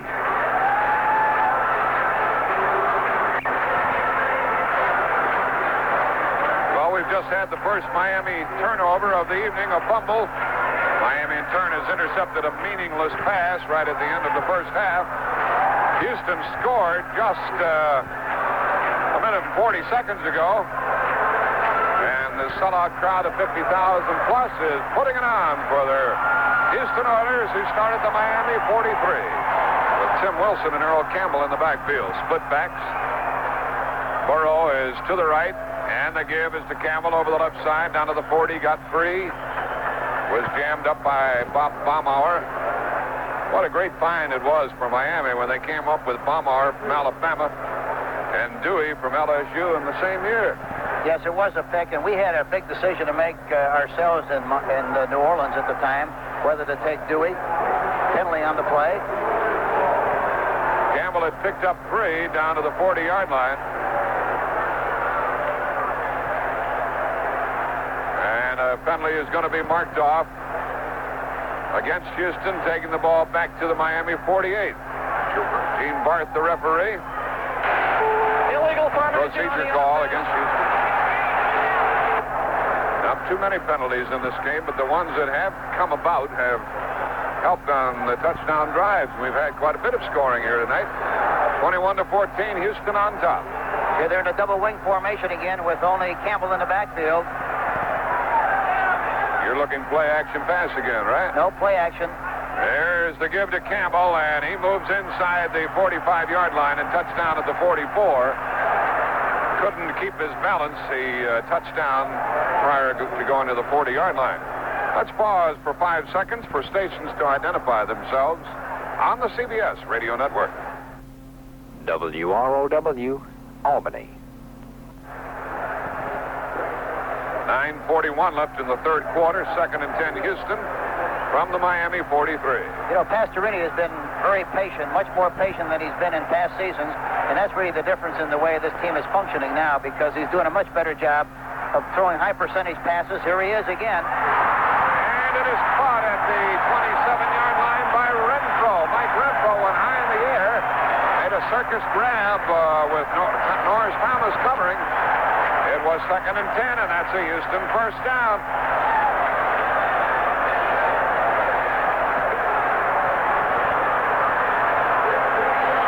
Renfro, the son of Ray Renfro of professional football fame, turned out to be the all-time leading receiver in Southwest Conference history, and he's doing it here in the pros. You know, he's a very precise pattern runner. He's a good possession-style passer, and they feel that they can work on Thomas, number 41, and they've been doing a good job of it. That time with Renfro, and other times with double O. From the 27, Campbell runs over a tackler and gets about a yard over the left side. He and Larry Gordon have been meeting head-on over there. Gordon's tough, isn't he? Oh, he really is tough. He's got the strength and the size to be a defensive end, as I've mentioned many times. Plus, he's got the speed and the dexterity to be a linebacker, and he's a good one. I know over the weeks we've talked, he's one of your favorite linebackers in the league. Oh, he's a terrific football player, and especially when he doesn't have a tight end on his side. He is really murder. 2nd and 10 from the 27. Wilson is out, and timeout is called. Timeout called by Houston. There was some confusion on their 2nd and 10 play. 8:48 left in the third quarter, and with the score, Houston 21 and the Dolphins 14. Let us take timeout. Take your contact, take it now. Give your cold to contact. Before you choose a cold medicine, you should know that no cold tablet, no cold liquid has found the way to give you Contact's continuous relief. One Contact works up to 12 hours. Helps relieve all your congestive symptoms. All day, all night. That's the wonder of Contact. Give your cold to Contact. Take only as directed. We're in the midst of a timeout here. Houston has 2 timeouts remaining. Hank, a lot of times when a quarterback has his mind made up what he's going to do, and Pastorini's calling the bulk of the plays, then a play comes in from the bench that is relayed to him. Sometimes he finds it very confusing trying to fathom what the coaches are thinking about. Yes, that's right, especially if he's got something definite in mind. A lot of times he'd rather just, and you tell him this as a coach to the quarterback, say, listen, if there's any indecision and you have a question and you feel you see something better, come over here, call timeout, we'll talk about it. We just want to get a touchdown. We just want to move the ball. We don't care who calls the play. And so this is what he probably wisely did, and we'll see what they do on this call. So as a coach, you don't mind them expending their timeouts like this? Well, you don't like for him to do it, but if it's an emergency and I'd rather have him call a timeout than make a mistake. The ball is at the Miami 27, 2nd and 10, Houston. Burrow to the left. Mike Renfro to the right. I want to call him Ray Renfro. It's 2nd down. The tight end ought to be open if he throws the football. He's going to run the ball again. Here's Campbell. Ben Herter latches onto him at the line of scrimmage. Campbell goes forward for a couple. Down to the 23-yard line. It'll be 3rd down and 6. You know, Rusty Chambers helped Dan Herter. Excuse me, Jack. On the last play, they were back in that double wing formation. It's a passing formation. They felt they wanted to stick it at the right side with Earl Campbell and get it close enough. So I'm sure they feel they want to at least come out of here with 3 points if they can't get a touchdown and use high percentage kind of plays. Campbell is out. Ronnie Coleman in the backfield for Houston on 3rd down and 6 from the Miami 23. Here's Pastorini looking, swinging it out here to the running back, Coleman. A flag goes down. Coleman is down at the 15. That will be enough for a first down, but now we'll check the flag. It's against Houston. Interference against Houston. Somebody was pushing off downfield. It looked kind of like a pick. It looked like they were trying to pick the linebacker so they couldn't cover the back in the flat, and I think that's what happened. Let's see what they called. So it was 3rd and 6. Pass was caught by Coleman. It would have been a first down, but an interference call against Houston. Castor is protesting. Pass interference, number 86. It was a illegal pick? An illegal pick on the linebacker by their tight end, which I thought happened on the play. Mike Barber. So the ball is back out at the 33, and it's 3rd down and 16. That's the 5th penalty against Houston. Each team has been penalized 5 times. 3rd and 16, and they moved him away from field goal range. Casper looks like he could be open. Here's Pastorini back to throw, and he lofts it long for Barber into the end zone. Incomplete. Mike Barber was trying to go after that jump ball, and he was being covered by Rick Volk, who kept good position on him. And it is 4th down. That penalty really hurt Houston with regard to a field goal possibility. Now the clock is stopped with 7:55 remaining here in the 3rd quarter. Barber is shaken up and has to go to the sideline. And Cliff Parsley, the punter, is coming in. So leading 21-14. Houston is not going to mess around with the field goal, which would have been of a 50-yard attempt. Yeah, it's too long a shot, and plus the fact that if the kick is blocked wide, then of course they could really be in trouble. They're not going to take any chances. And let's see if this young kicker will kick to his left. That's where he should try to kick because he's a right-footed kicker. And he should try to kick to his left to kick it out of bounds. Let's see what he does, and he does. He gets a good snap. He kicks to his left. It's near the sideline. It is fielded at the 10-yard line, and the tackle is made on the 11. Charlie Babb handled it there and was immediately bumped out of bounds by Ted Thompson. Well, he knew the ball was going to go out of bounds, and he knew he could catch it, Babb did. So he caught it, but only gained a yard on the return. 23-yard kick, and now Greasy, 12 out of 17. 1 touchdown pass and 125 yards, none intercepted. Goes to work from his own 11. The last Miami possession was stopped by a fumble.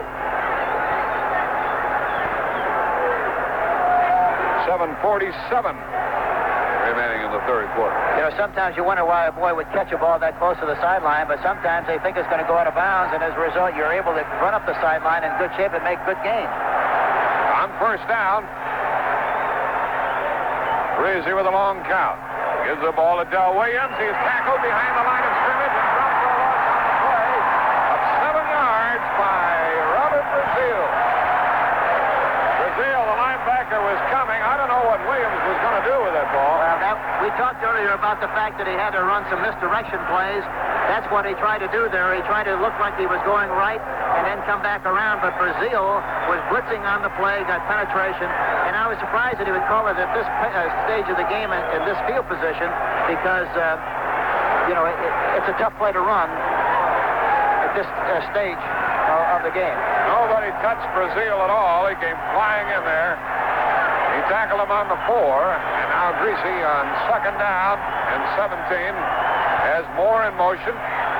He gives to the up back. That's Harris, and Leroy gets out to the 8, and he's driven back by Brazil again.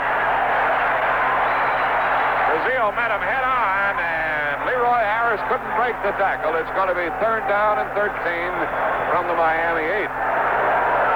This Houston team is really fired up, and of course they're good enough defensively when they're just playing normally, but they're all juiced up here right now, and it's going to be tough to do any real business on them, especially running right at them, unless they do something from a passing standpoint or play action.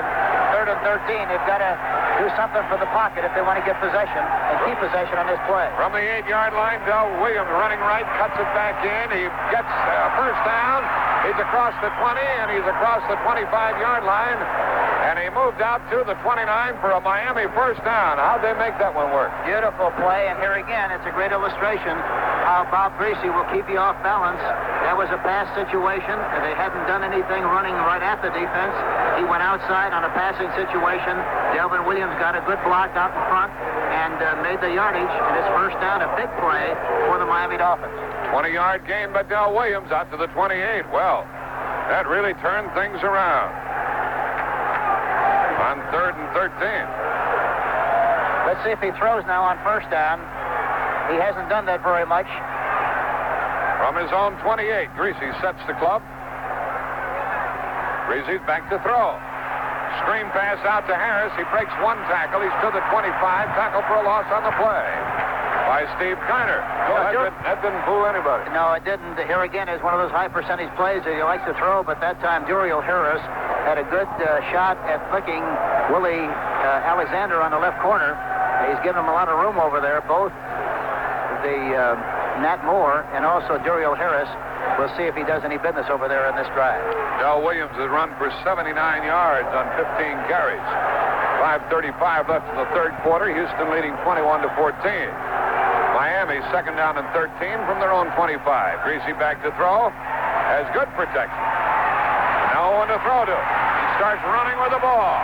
He's at the 25 and tackled at the 26 by Bingham and Kiner. And it'll be third down and about 12. One of the few times you'll see Greasy express nervous feet. That time, if you watched him back in the pocket, he was very undecided. I think he anticipated a certain kind of coverage. He didn't get it. And when that happens, his feet get a little nervous. He pity-pats around back there trying to make a decision. And any time he expresses that kind of an attitude physically, it is indecision, and he wound up eating the football on that play. Well, he came up with a big third down play a while ago. He's got a comparable situation here. Young and Culp are out. Andy Doris and Ken Kennard are in. Kurt Knopp, the extra defensive back, is in for Houston. And on third down, Greasy back to throw. The blitz is on. They pick it up. Greasy throws. It's caught by Tillman. A flag goes down. Tillman's at midfield and tackled there. And now we'll check the flag. Miami came out to midfield. Brought down by Bill Courier. A little extracurricular activity is quickly broken up by the officials. Brazil and Tillman were trying to mix it up. Let's see what the flag was about as Tillman caught the ball out of midfield. The blitz was on, picked up, and that hurt Houston. Yes, it did. And illegal contact, but the defense refused. We had an illegal chuck downfield against Houston. That is declined. And Miami has a first down at the Houston 49. And they picked up the blitz nicely, and the important thing was that Greasy spotted the right receiver. Andre Tillman was open in the middle area, got the ball right on target, right before they got to him with the blitz, and another big first down on third down for the Dolphins.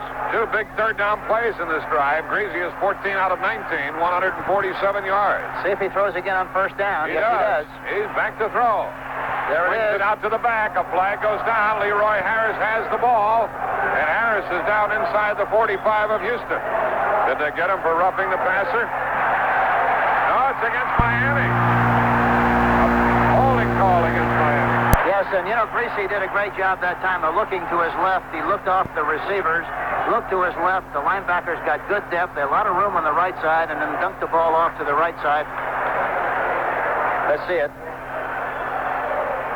Holding Miami. The ball is marked back to the 41-yard line, makes it first down and 20. But he got the ball outside in good shape to Harris, but a holding penalty nullified the game. 4:10 left in the third quarter. 21-14, Houston leading Miami in this critical game under the dome. Miami a record of 8-3, has to win to tie New England 9-3. Let's see if he runs. Houston has to win to stay hot on Pittsburgh. Let's see if he runs the ball now in this first and 20 situation. On first down, he's back to throw. The pressure's on. He steps up and throws it. It is caught. All alone is Nat Moore inside the 40, the 30, the 20. Cuts it back in, and he's tackled outside the 10-yard line by Reinfeldt. Nat Moore was flying across the middle of the field. When Greasy hit him after avoiding the rush, Kennard was hanging on him when he threw the ball. Yes, he was, and Williams had all the room in the world. 48-yard gain, a beautiful shot, right at the numbers, and of course it looked like he was going to go all the way, but he really made a great play. Incredible they would make that kind of a gain on first and 20. So the pass went to Nat Moore. And we have 3:39 remaining in the third quarter. The ball's on the Houston 12-yard line. And this is where he's tough going in. Boy, he's going to get some points anytime he's got a chance to get inside that 20-yard line. Let's see what he does. Wide receivers, Duriel Harris to the left, Moore to the right. First down from the 12-yard line, and the toss is to Williams going left. Trying to get outside. He cuts it up to the 10. He's down to about the 8-yard line with a 4-yard pickup. Del Williams, Greg Stemrick was the final tackler with help from Greg Bingham and Elvin Bethea. But Del Williams took it down to the 7-yard line.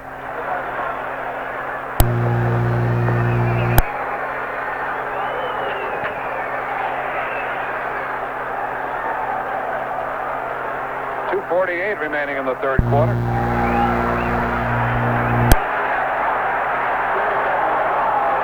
And it is second down. From the 7. A lot of room on the right side. Easy back to throw. There it Throws is. into the end zone. Broken up and a flag down. It's going to be interference.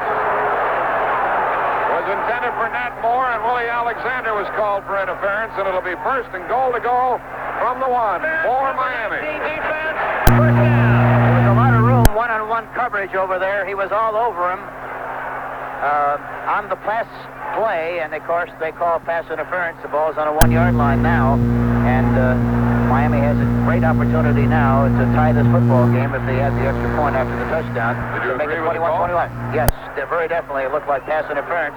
They went a bump and run, and he got a shot at him as he released inside. He was wide open, and he definitely interfered. Leroy Harris and Del Williams are in the backfield. See if they run right. Greasy gives the ball to Leroy Harris, and he waltzes in for the 1-yard score. Leroy Harris with a touchdown, and the extra point will tie this one.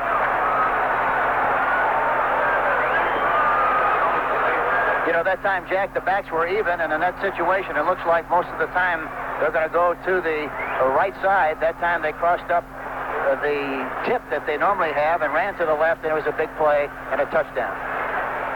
11 plays, 89 yards, and some big third down throws by Greasy, and a third down run by Del Williams.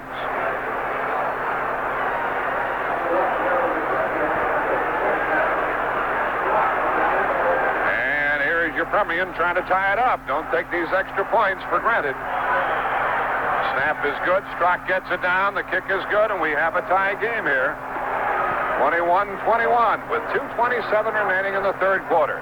A pause in the action with the score. The Oilers 21, the Dolphins 21, and let us take time out. The new Buick Century, a practical mid-size car with a remarkably large size inside. A car that gives you an astonishing amount of front and rear seat legroom and a whole lot more in the form of Buick Ride, quiet and comfort. Buick 79 Century. It's good common sense and good clean fun.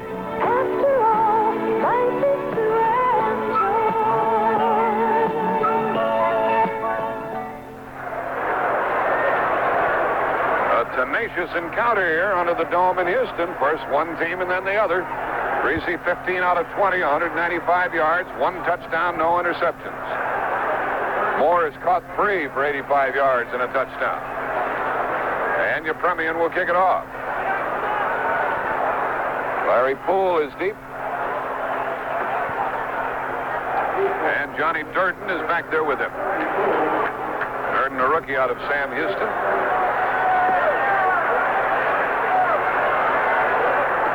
21 all. 2:27 left in the third quarter. They didn't look very flat on that drive, did they, Jack? No, they didn't. You know, when you look back to their last, it was that penalty against Houston that thwarted their last scoring drive, and Miami took it back the other way. Poole takes it on the 6, to the 10, to the 15, to the 20, to the 25, to the 30-yard line, and beyond goes Larry Poole, tackled by Wally Pursuit. Bruce Hardy downfield also. So Houston gets it out to their own 31-yard line. A 25-yard return by Larry Poole, who, when he was with Cleveland, had a little difficulty hanging on to the football.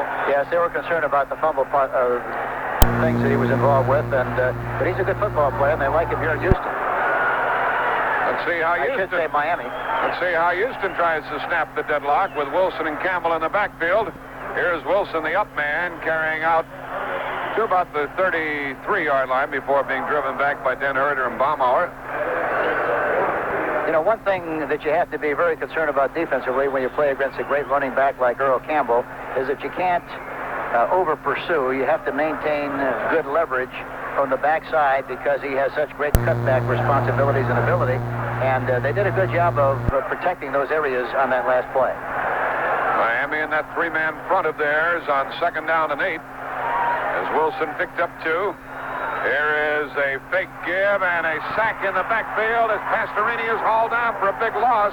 by Rusty Chambers, the linebacker, who was coming. Latched down to him. Pastorini was still trying to throw, but couldn't. And that's only the 10th time he's been sacked all year. It's feast or famine with the blitz. That time it was feast because they guessed right. Pastorini guessed wrong. It was a play-action fake. By the time he got the ball out of the tummy of the faking back, why, it was all over, too late, and he had to eat the ball. Great play by Rusty Chambers, number 51. Ronnie Coleman in the Houston backfield, and they now have long yardage, 3rd and 21. Renfro, Burrow, the wide receivers. Castor and Barber, the tight ends. Coleman the lone setback, and Pastorini has to come up with something now on 3rd and 21. 1:15 left in the third quarter.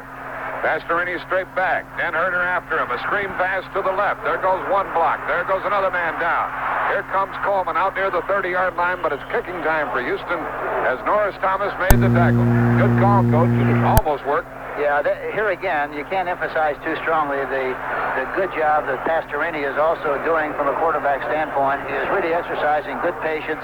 He's throwing the ball to the right people. He's not taking many chances. He wants to make sure that he doesn't reduce the size of the field for the Dolphins and give them a chance to take possession and have to go 35 or 40 or 45 for a touchdown. He wants them to earn everything they get, and as well as they play defensively, that's a very sound, solid approach. Parsley punting for the 4th time tonight. Big rush. He got it away, and it's his best punt of the night. It drives Cephalo back to the 14-yard line. He's to the 15, has few blockers. He's to the 20. He's to the 23. A flag goes down. Andy Doris downfield to make the tackle. A 58-yard punt by Cliff Parsley. And a 9-yard return by Jimmy Cephalo, and then a flag. You know, Jack, we initially drafted Parsley. Clipping against the Dolphins. 14 seconds left in the third period. We initially drafted him 6th in New Orleans. We thought he was going to be a super kicker, but we had the league leading kicker in Tom Blanchard, so we made a trade to Houston. He's really helped their football team. Personal foul, clipping number 57 on the run back. First down. That was quite a punt by Cliff Parsley, and adding on to the clip now, it sends the ball back to the Miami 11. Miami scored the last time they had the ball. We're tied 14 all, 21 all, 14 seconds left in the third quarter. You know, the last time they had possession, they started on 11 and went 89 yards. Let's see what they do here. Moore to the right, Duriel Harris to the left. Leroy Harris and Del Williams in the backfield in the eye. On first down, here's Del Williams trapped in the backfield. Avoids one tackle, but not the other, and he lost about 5 yards on the play. You know, they started that last drive the same way with a counter play and almost lost Williams because there was no chance for him to make yardage, and the same thing on this first play here in this drive. A very unusual call. He lost 5 yards as Greg Stemrick came up from the corner. There was good penetration by the forward wall, the linebacker Brazil in particular. He made Williams go outside, and then the cornerback Stemrick came up and made the hit, stopping the clock with 8 seconds left in the third quarter. And Miami has second down and 15 from their own 6. See how magical Greasy can be now.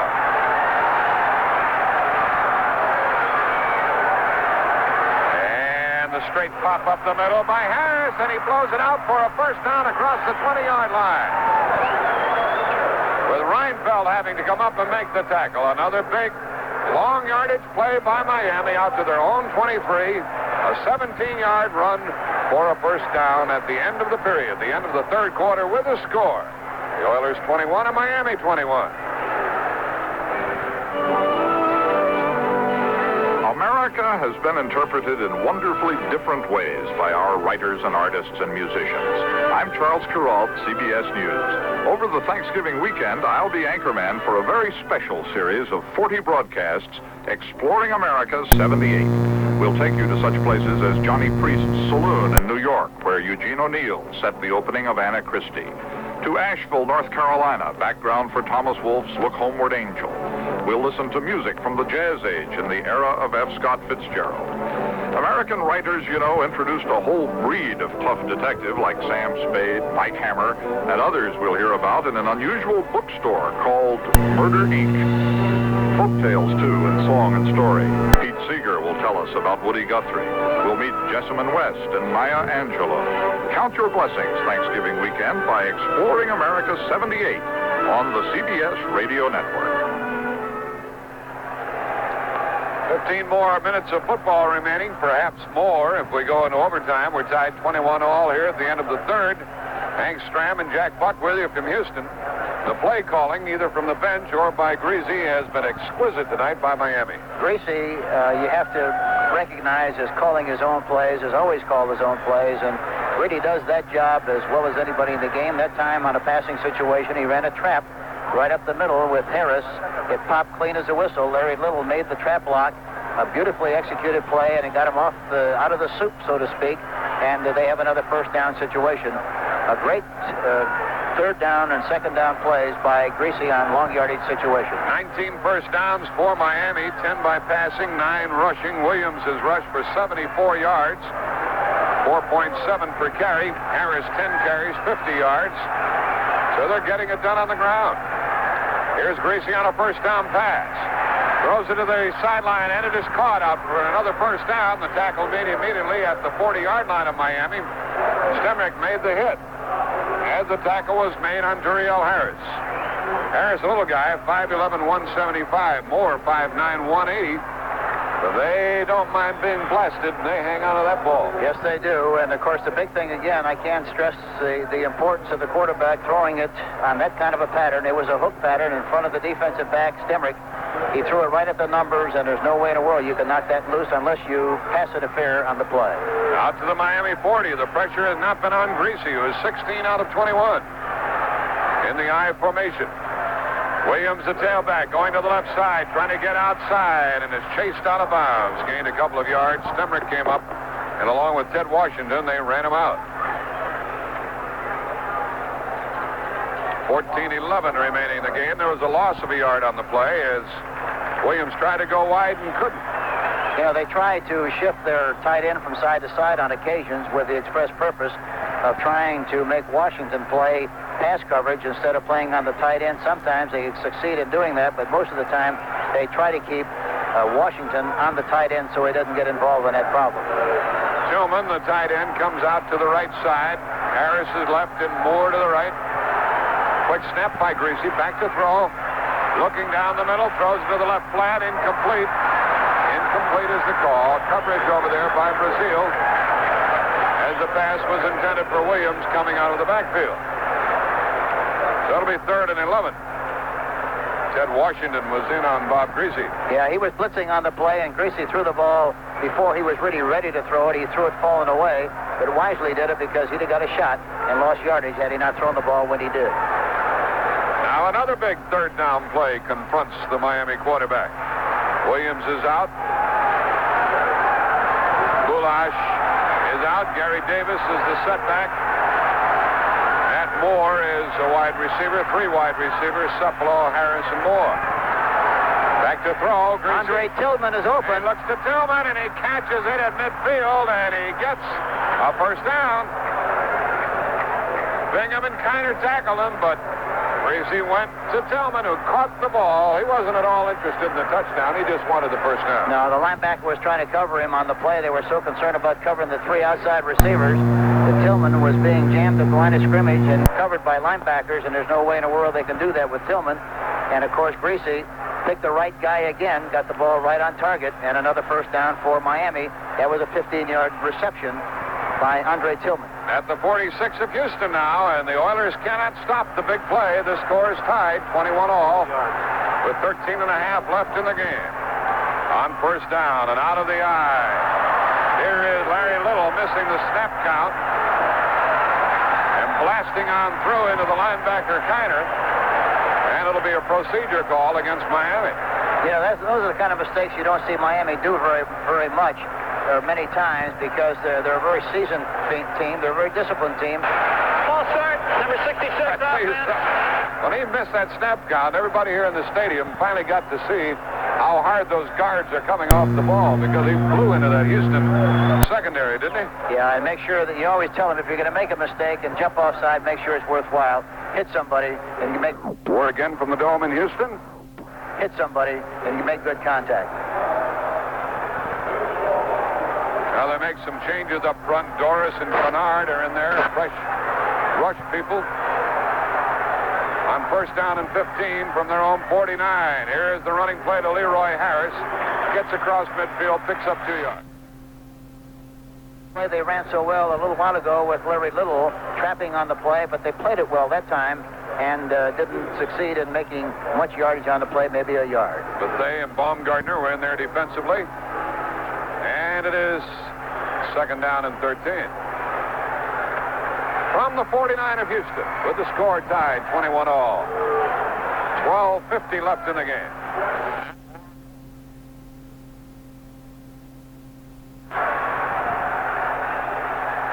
On second and long, Greasy back to throw. Looks and throws it over the middle. Moore makes a diving try, but it's incomplete at the Houston 25. Willie Alexander was covering. You know, Jack, the Houston team went into this game, I should say, by being number one defense in the American Football Conference. It's amazing. Thus far in the game, the Dolphins have made 347 yards total offense. The Oilers have made 236. Quite a dramatic difference at this stage of the game. On a third down situation, Miami has picked up a first down 6 out of 10 tries. It's third down and 13. Greasy's been doing it all night. Yes, Cephalo in as a wide receiver. Tillman, the tight end on the right side. Matt Moore is in the backfield again. Let's see if they try to match him on a linebacker. There he is. Greasy back to throw. Looks and throws long, and Duriel Harris dropped the ball at the 25 as he was blasted by Courier. Courier made him cough it up, and Duriel Harris is slow getting up. And he made a valiant effort for the ball. Yes, he did, and Andy Doris was also in on that play. Number 69, the defensive left end, did a good job of putting pressure on Greasy to make him throw the ball, but he got it right on target. Harris just dropped the football. That's all there was to it. 12:32 remaining in the football game. And Miami into a punting situation. Greasy 17 out of 25 now, 227 yards, 1 touchdown, no interceptions. And they're tending to Duriel Harris. On the small side, as we told you, 5'11", 175. And he was really ripped by Bill Courier, the defensive back. Well, Thanksgiving, for CBS Radio, Hank Stram and I will be at Pontiac, the Silverdome, for the Denver-Detroit game at 12:30 Eastern Time. That'll be followed by the Washington at Dallas game at 3:30 Eastern Time. Lindsey Nelson and Jim Kelly will be on air. We'll continue with our wrap-up in just one moment. Eastern Time, Lindsey Nelson and Jim Kelly will be on hand for CBS Radio and the story of that game. A week from tonight, the Steelers play at San Francisco, 9 o'clock start Eastern Time, for that Sunday night game on December 3rd, Denver at Oakland. Harris is up, shaken, but walking off the field. And now it's kicking time for George Roberts, the left-footed booter of the Dolphins. He's kicked 3 times, averaging almost 49 yards a kick. Guido Merkins is standing back at his 10. Household name.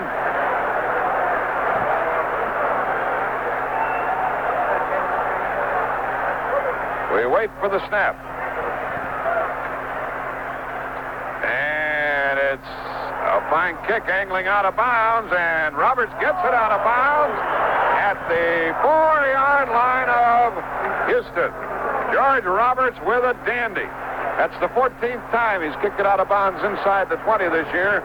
And that was a 47-yard kick by George Roberts. 12:25 left in the game. There's a timeout on the field. With a score, the Oilers 21, Miami 21. For more than 155 years, the initials TSB have always meant Troy Savings Bank to people in this area. Well, that hasn't changed. Instead, the initials have taken on an additional meaning.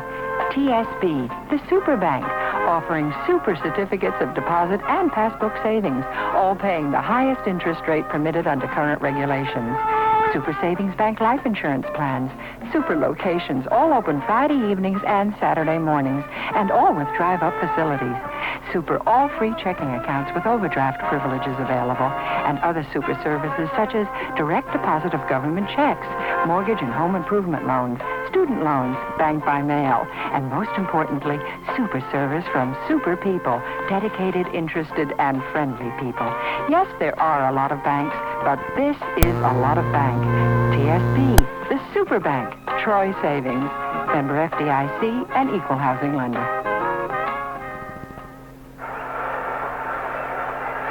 $51,874 paid, standing room only here in Houston.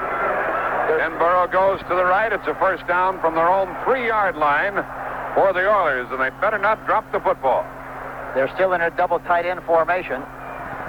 And on first down, a long count by Pastorini. Pastorini fakes to Campbell from the end zone. He's tackled for a safety. A.J. Dewey tackled him for a safety, and Dewey is hurt. He might have hurt his hand on the helmet, but he tackled Pastorini for a safety with 12:20 remaining in the game. And now Houston will have to kick the ball. Houston will have to kick the ball to Miami. Dewey looks like he's got a bad shoulder or a bad arm or something. He looks like he's in a severe pain. Let's see what happens here and what the call is as far as his injury situation is concerned. We'll get the information in just a few moments. Well, that puts Miami ahead again. 23-21, and a free kick will be forthcoming as Dewey goes to the sideline. He made a big play. He wasn't fooled at all by the fake to Campbell. Either that, Hank, or he just ran by the play inadvertently. Well, what happened? Somebody failed to block on the backside. It was a play-action pass, and they were in a double tight end situation. Evidently, Fisher is the one who missed the block then. Yes, because somebody blew the situation because he got in there freely and winds up with a safety. The Oilers now behind 23-21. First safety we've seen this year, isn't it? Yes, it is. They had one yesterday in the Denver game. Davis goes back for Miami. Gary Davis and Duriel Harris, who was injured earlier, he's back in there. And Parsley is going to punt it from inside his 20-yard line. So they have to give up the ball, the Oilers do. And here's the kick. It's high in the air, taken on the 31 by Harris to the 35 to the 40, 45 to 50. Down near the 45-yard line of Houston goes Duriel Harris before he was topped by Guido Merkins. And Miami's in great shape. A 24-yard return by Duriel Harris. I thought perhaps they'd get better coverage down underneath that punt, Hank. But you know, with the new rule where only 2 men can leave, I wonder how many times they practice that free kick coverage. Well, you do it every week, I assure you that, because you never know when it's going to happen. A.J. Dewey is leaving the field, but he doesn't look like he's expressing nearly as much pain as he did a minute ago. He's moving his arm, his left arm, in pretty good shape, so evidently it isn't anything overly serious. Miami starts from the 45 of Houston. The score here would really hurt the Oilers. Greasy on first down is back to throw. Steps up in the pocket and throws it long for Harris. Incomplete, and a flag is down. There's going to be interference against either one or the other. The receiver, Harris, or the defender, Willie Alexander. Oh, they call it on Alexander. And they call it on the defender, Willie Alexander. That's the second time tonight. It'll be a holding call rather than interference.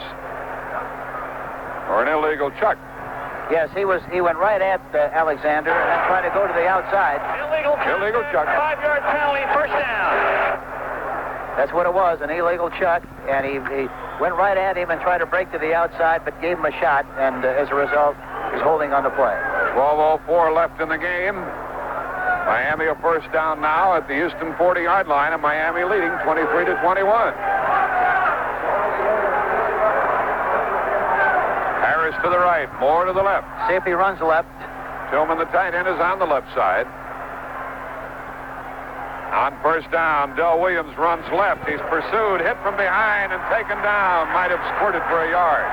Ed Washington, whom Hank Stram told you plays the run very well, played it well that time. And, when they've run with any degree of success to the left side, they've run inside of Bethea and inside of Washington. That time he started inside, tried to go outside, and they responded well to what they saw, made the tackle, no gain on the play. No gain.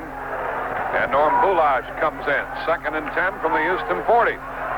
This Houston defense is capable of buckling down and stopping you cold. Greasy, on the other hand, has really been moving his club tonight. 347 yards. He's back to throw, swings it out to the side to Tillman. He gains about 6 yards on the play before he's tackled by Courier. Tillman's a handful to try to get out at 6'5", 230. Played at Texas Tech. And the ball is marked at the 35 of Houston, making it 3rd down and 5. Greasy is really, I just marvel. It's fun to watch him play quarterback because he really slices. He's like a surgeon. He really cuts you up into little pieces. Doesn't try to get all of it at one time, except in situations where he knows you're in man-for-man coverage and you get inside that 30 or 20-yard line. Then he goes deep, but boy, he's a master at cutting you to pieces on those short possession-style passes. 3rd and 5 with Moore in the backfield along with Gary Davis. Greasy on 3rd and 5. His legs to throw. They pick up the blitz. The pass is incomplete. Off the fingertips of Moore and almost caught by Harris. It's 4th down for Miami. Matt Moore was in the backfield again that time. They were trying to work him on a linebacker. He was wide open, and you don't see him drop many like that, but he dropped that one, and it's a 4th down situation now. 4th and 5 for the Dolphins. So the punter, George Roberts, will come in and try to do what he did moments ago. Kick that ball out of bounds inside the 5, which set up the safety. 11-11 remaining in the game. 23-21 Dolphins. Roberts, the left-footed kicker, the rookie from Virginia Tech. Guido Merkins is the lone safety, and he doesn't expect to handle this ball. He'll either go into the end zone or out of bounds. Now a whistle sounds. A flag is dropped. Too much time, so Roberts will have to kick 5 yards further back, and that won't hurt him too much, but couldn't help him. No, that's right. It didn't make any difference, and it looked like maybe they were even trying to deliberately delay because it gives them a little better shot and a little better angle to try to kick the ball out of bounds. I don't know. Maybe that's what they're thinking was. Still 11-11 remaining in the game. 23-21 Miami. Roberts has kicked 4 tonight and averaged 48 yards a kick. We wait for the snap. And Roberts kicks it, a line drive into and out of the end zone, a touchback, a 40-yard kick. It'll come out to the 20-yard line. So Houston trailing by 2. They stopped him on that drive, Hank, and that was a big one. Yes, it was a big one. They had to do something on that last drive, and they did. But the important thing now is they have to do something offensively, and they've got 80 yards to go to get at least 3 points or 7 on the board. 11:04 left in the game with a score, Miami 23, Houston 21. Let's take time out.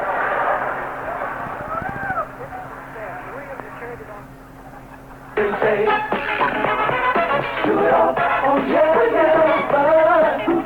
said you care enough to only want the king of beer.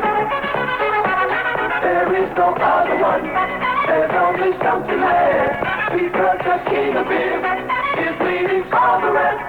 When you say bye, private, you said it all. Anheuser-Busch, St. Louis.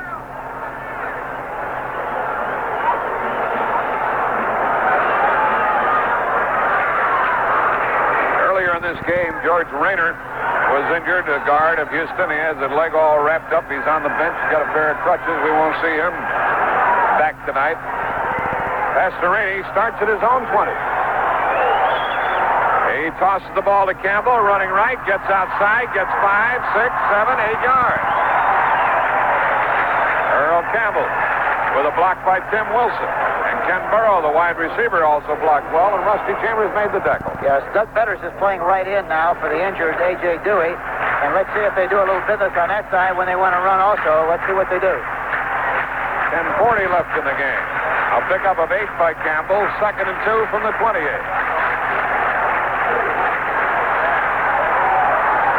Wilson and Campbell in the backfield. The give us to the other back. That's Wilson. It appears he has a first down as he got to the 30. Burns and Herter picked him up in the air, but first down, Houston. Now they have 70 yards to go, or less, considering a field goal, because they're only 2 points behind. A.J. Dewey is out, and Doug Betters is playing the right defensive end position. Baumauer, the nose tackle. Den Herter, the other end. Running with the ball is Wilson. He moves forward for about 4 yards, straight up the middle. Baumauer latched onto him. The linebacker jamming in there with Rusty Chambers. Now we're under the 10-minute mark remaining. You know, the other thing that's impressive is the way both quarterbacks, both of them show an awful lot of poise. They know what they have to do. They know how to get it done, and they're going about it in a good big league fashion. That time they changed the cadence a little bit and went on the early counts. 2nd and 7 from the 33. Pastorini, a screen to Burrow. Waits for a couple of blocks. He moves across the 40. Has the first down. Takes loose in midfield to the 45 of Miami before he stops. A big play on a screen pass to Ken Burrow, and Miami couldn't bring him down. They finally did with Doug Fetters catching up with the play, along with Kim Bocamper. But the ball is into Miami territory, down to the Miami 44. Boy, he stretched a 4 or 5 yard gain that time, Jack, in a one that was good for 25. A good time here again for a play-action pass on 1st and 10. Let's see what he calls. 8:49 remaining in the game. First down at the Miami 44. Out of the eye, a toss to Campbell, running right. Gets a couple of good blocks and blows through for about 9-10 yards. Campbell leading up the turf here. Norris Thomas and Tim Foley stopped him. And Earl Campbell picked up 9 yards, almost 10 on the carry. And Tim Wilson did a good job of blocking on the play that helped make that yardage. That's the first down. First down, Houston. Campbell has carried 20 times, 89 yards. You know, they ran a play-action pass earlier on Bocamper, and the back was wide open. They haven't come back to that yet. I'm sure they will somewhere along on this drive. From the Miami 33, Houston really putting it together here. Trailing by 2 points. Pastorini on first down. Has the ball, gives to Campbell on a delay, and he is hit at the line of scrimmage and gets a yard, if that. Tried to slant over the right, and Baumauer and Den Herter would not give way. Now we're under 8 minutes left in this game. And Rusty Chambers that time also was in on the play. It was underneath the pile and made a shoestring tackle. A very good play by Rusty Chambers. But the left side with Betters in there, you'd think that they would do a little business over there rather than running on Den Herter. Let's see where they run this time. 7:35 left in the game. Clock running. Miami leading 23-21.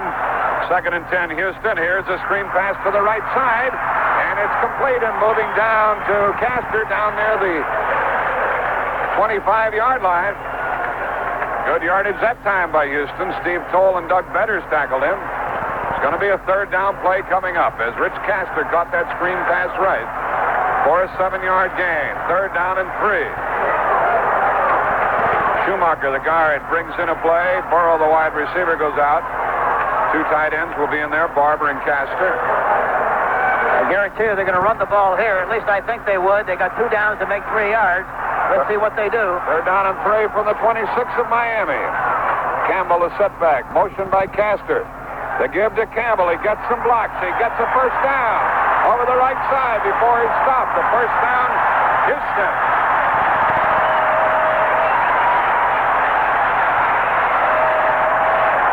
Boy, he's a good bread and butter man. Aren't many teams can hand it off to a running back like him. No, and that's why you want to just keep giving it to him and let him rest going back into the huddle because, boy, he's a sensational back, and he really makes things happen. You want to give the ball to him as much as possible. He makes everybody else look like they're running slow motion. Pastorini is 10 out of 16, 155 yards, 1 touchdown, 1 interception. A first down at the 20 of Miami. And Pastorini gives to Wilson, and he moves in for about 5 yards over the left side. Then cut it back up the middle. He got down to the 15-yard line with a gain of 5. Cole and Chambers tackle him, but Houston really eating them up front. Oh, they're really getting off the ball and controlling the line of scrimmage. They're a very inspired football team, and this crowd here tonight is really inspirational and a big help, I'm sure, to these players who are giving everything they have to win this football game against this fine Miami team. It is 2nd down and 4 from the 15-yard line.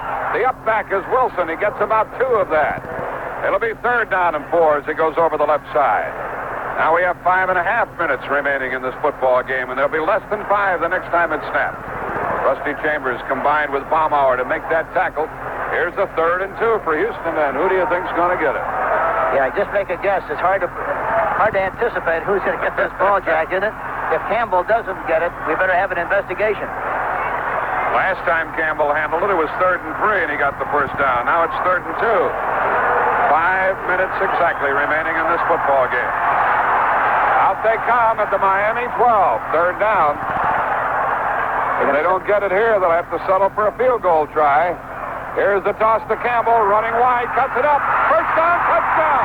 Touchdown for Earl Campbell from 12 yards out.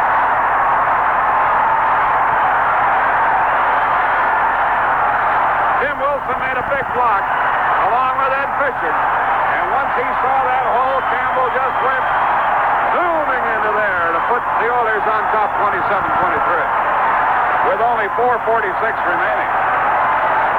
Boy, does he fly. I just can't get over how he explodes off the line of scrimmage and fights his way through traffic. They looked like they had some kind of an angle on him that time, but by the time they got to him, he was gone. He's over 100 yards, 106 on 23 carries. And now leading by 4. Here's the extra point try by Tony Fritz. 4:46 remaining. Miami will still be within a touchdown of winning. Fritz makes it good. 28-23. 4:46. What a drive that was. What a drive after the Miami punt. With 8:45 remaining, they knocked off more than 4 minutes, and Houston has regained the lead. 4:46 left. The score is Houston 28, Miami 23. Let's take time out. When you say Bud, you said a lot of things nobody else can say.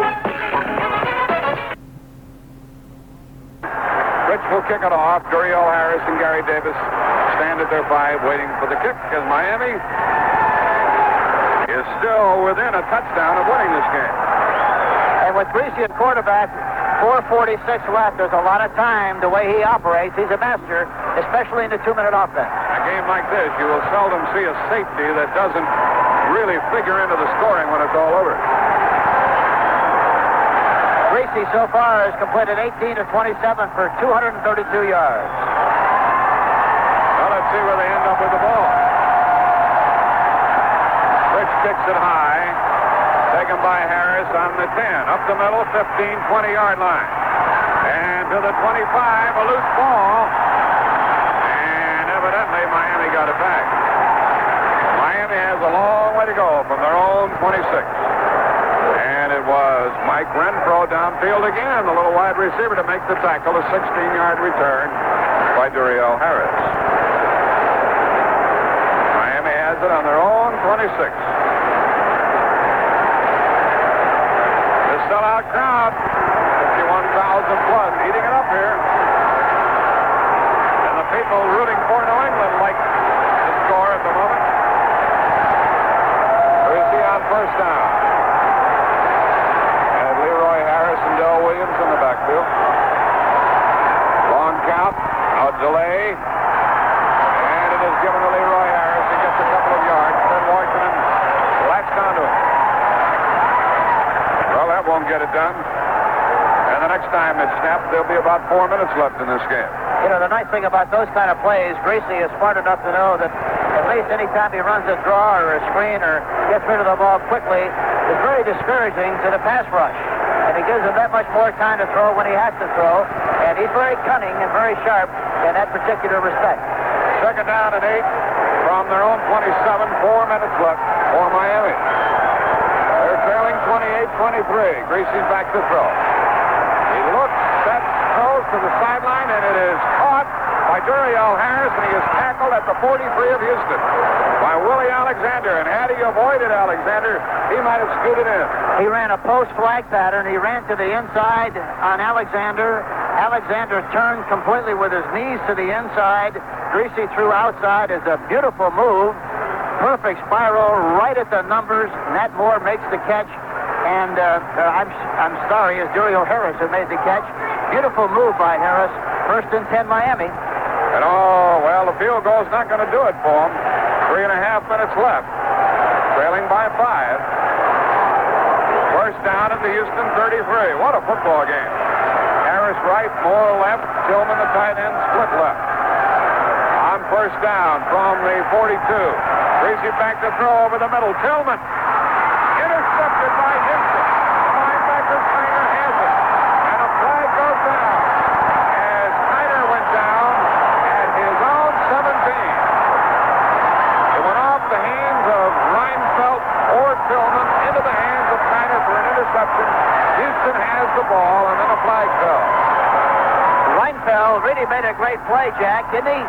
It looked like Tillman was going to be, it looks like it's against Houston. A clipping call, but that doesn't matter. They still have the ball. Yes, that's right. That's the first one picked off on Greasy tonight. Steve Keiner came away with it. That's his first interception of the year on a tip ball with only 3:05 left in the game. One thing sure, he's not going to throw a play-action pass from back here, Jack, I'm sure. Or take another safety, although he could afford to do that if he got down to a bad situation. Yeah. 3:05 left. They'll try to grind it out. Miami has 3 timeouts remaining. Houston leading by 5. They have it at their own 7-yard line after the penalty. And Pastorini gives to Campbell, or to Wilson, straight up the middle. Moved across the 10. And he got 4.5. Chambers and Foley tackled it. That time they did run it better, and you would think that they would because he's a replacement for A.J. Dewey.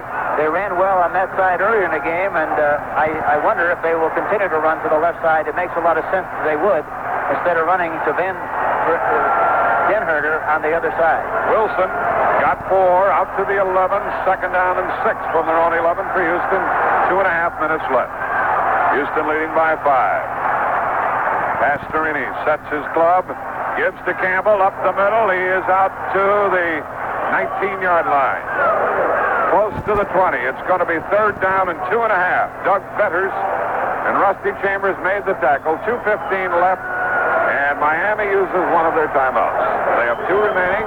They'll also get the 2-minute warning timeout. And this game is going down to the wire. Pastorini to the bench to talk it over with Bum Phillips. Houston leading 28-23. What a drive Houston put together to score that last touchdown. Yes, it was a fantastic drive in a pressure situation, but they expressed a lot of poise, a lot of confidence, and got the job done, and that's what it's all about. And that's what you have to do if you anticipate and expect to go to the playoffs and eventually go to the Super Bowl. That's the kind of football that you got to play, and both teams are playing that way here tonight. It's a great effort on the part of both the Miami Dolphins and the Houston Oilers. And you know, Jack, they're in a double tight end situation, and every time they have run to the flanker side or to the right side or to the side of the flanker. They have not run very much away from that flanker. It looks like they could from the I formation.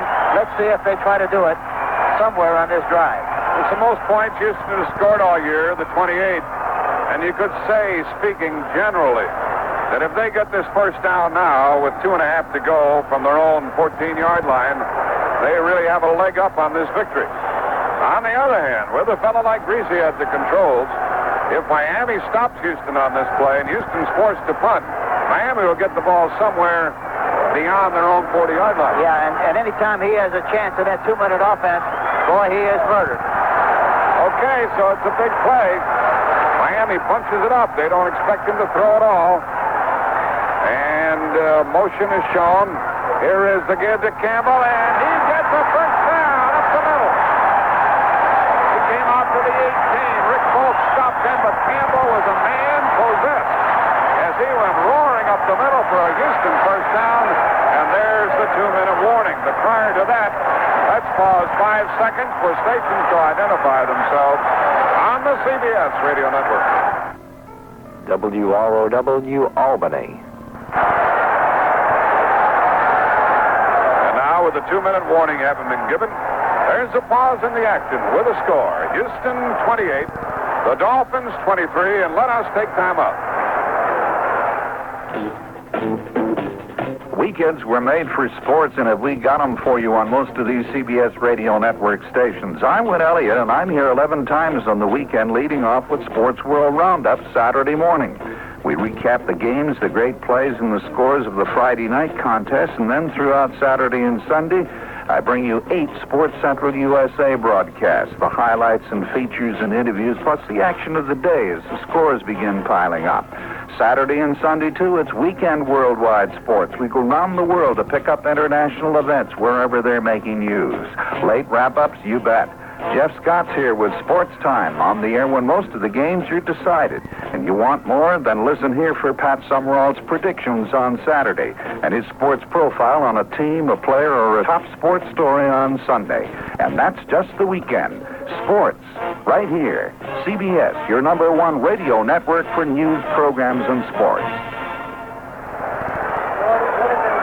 Not only is Houston winning 28-23 with 2 minutes left, they have a first down at their own 18-yard line, but Hank, as they strive for a victory, making their record 8-4 if they win, they look about as good as anybody. They look like championship caliber. Yeah, they really do. They've really increased the efficiency of their football team this year because of the balance of the run and the pass. And they have a first down at their own 18.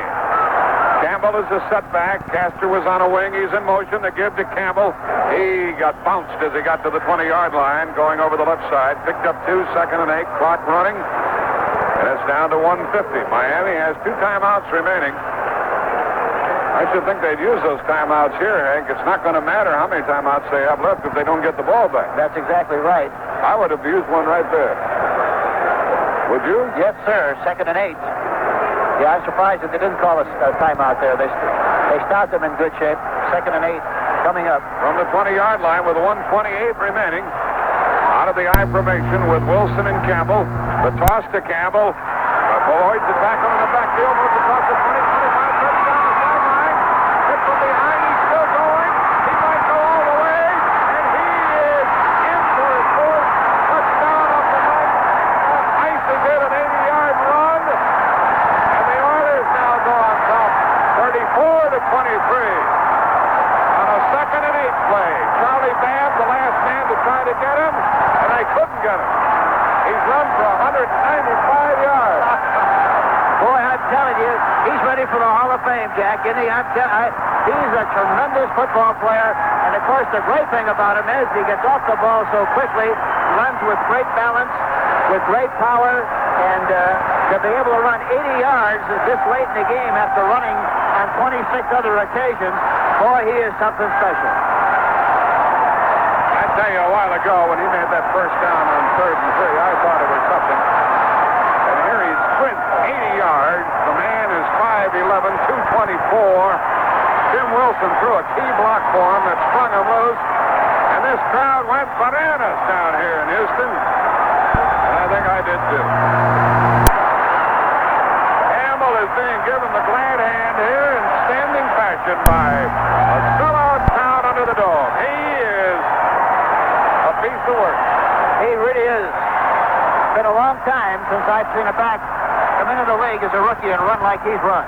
Here's the extra point attempt by Fritz. Up and good. A 12-point lead for Houston with 1:11 remaining. Well, a good horse can run 6 furlongs in 1:11, but I don't think anybody can score 12 points against Houston in a minute and 11 seconds. Not the way they feel emotionally at this stage. The Miami team is very adept at this kind of a thing, moving the ball in the 2-minute offense. But boy, it's got to be a miracle for them to get back in the game now. That run was officially 81 yards. What does that give them? 27 shots, 199 yards. Boy, it's incredible. You know, Hank, I really kind of think, and this is not a second guess because we mentioned it at the time, after stopping that first running play, Miami didn't call timeout, and almost a minute went off of the clock.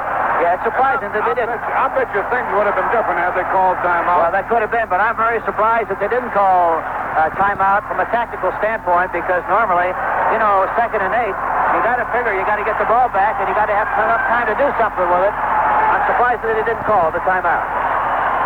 4th touchdown by the Rose, Earl Campbell. The Tyler Rose, they call him. Here's the kickoff being bobbled on the 10-yard line. Picked up by Miami and run back out across the 20-yard line. The tackle is made with 1:06 remaining. And Houston leading. Gary Davis returned that kick, and the tackle is by Brian Duncan, a 15-yard return. And Campbell leads the National Football League in rushing. 199 yards for the night. 4 touchdowns, as we told you. That last drive, 5 plays, 93 yards for Houston to seemingly ice the game with 1:06 remaining. Del Williams comes off the field for Miami. And Greasy will try to see what he can salvage. He has 2 timeouts remaining.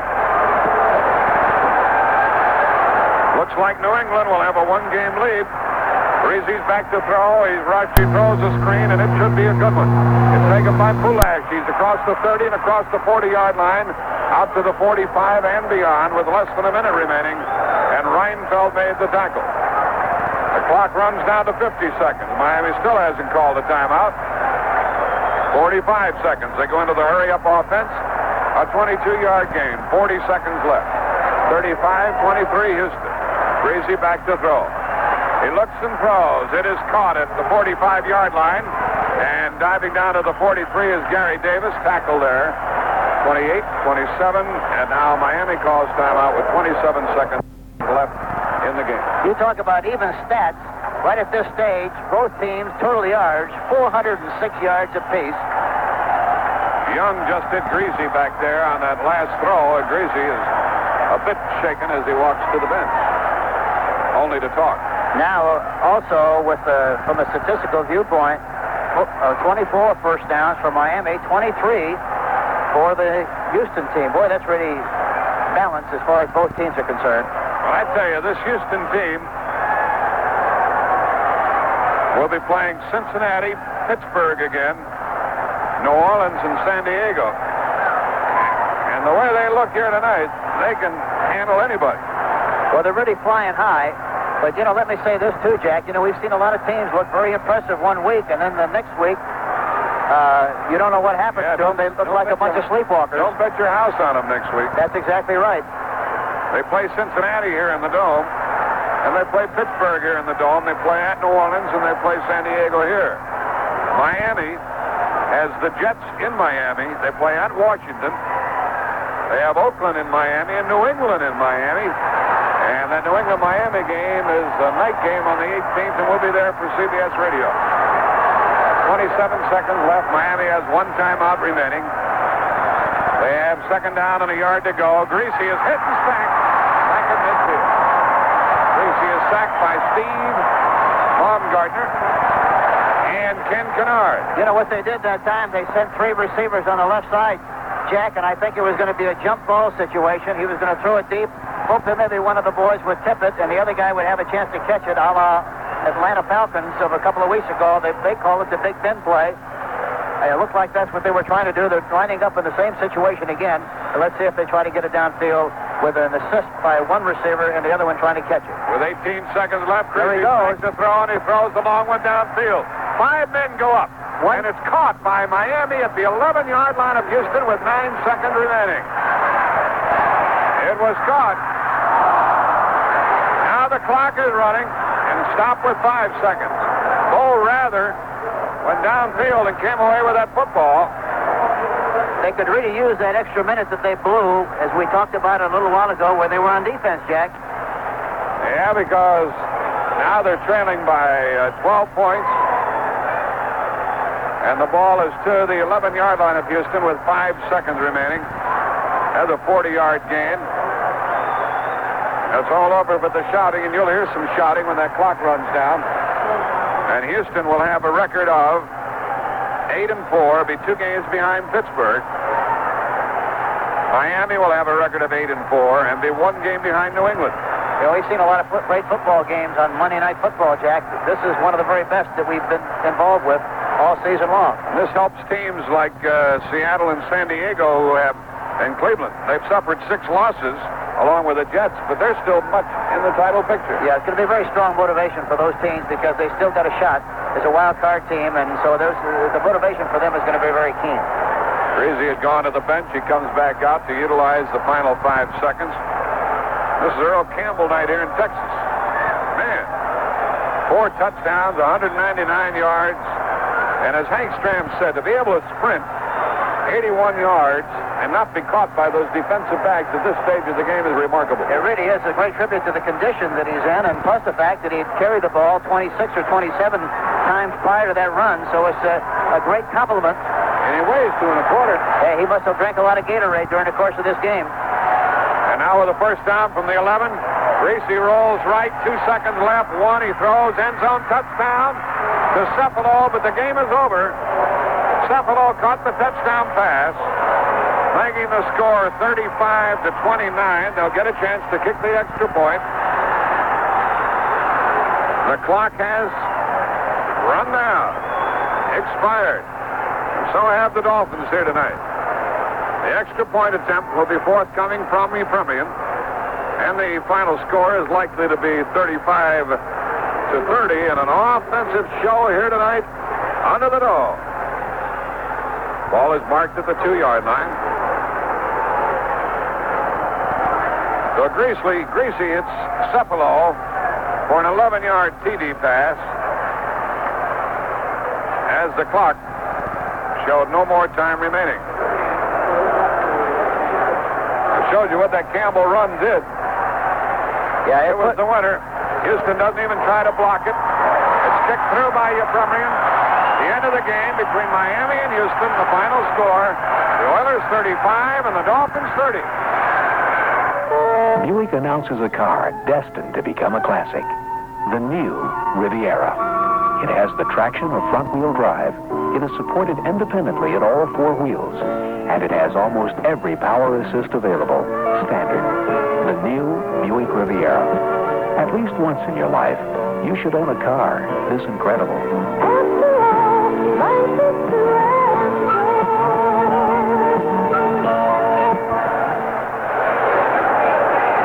To recap this game quickly, briefly for you, Miami scored the first time they had the ball, a 10-yard pass from Greasy to Nat Moore. 7-0 Miami. A 1-yard run by Earl Campbell with 3:30 left in the first quarter tied the game, and the quarter ended tied 7-all. The next scoring came on a 1-yard run by Del Williams, putting Miami on top again. But first of all, it was Pastorini to Barber, 15 yards, and the Oilers led 14-7. 1-yard run by Williams tied it up 14-all, and that was the score at the end of the half. Earl Williams ran for 6 yards and a touchdown, 21-14 in favor of the Houston club. And then Leroy Harris went over from 1 yard out to tie it at 21-all. That was the score at the end of the third quarter.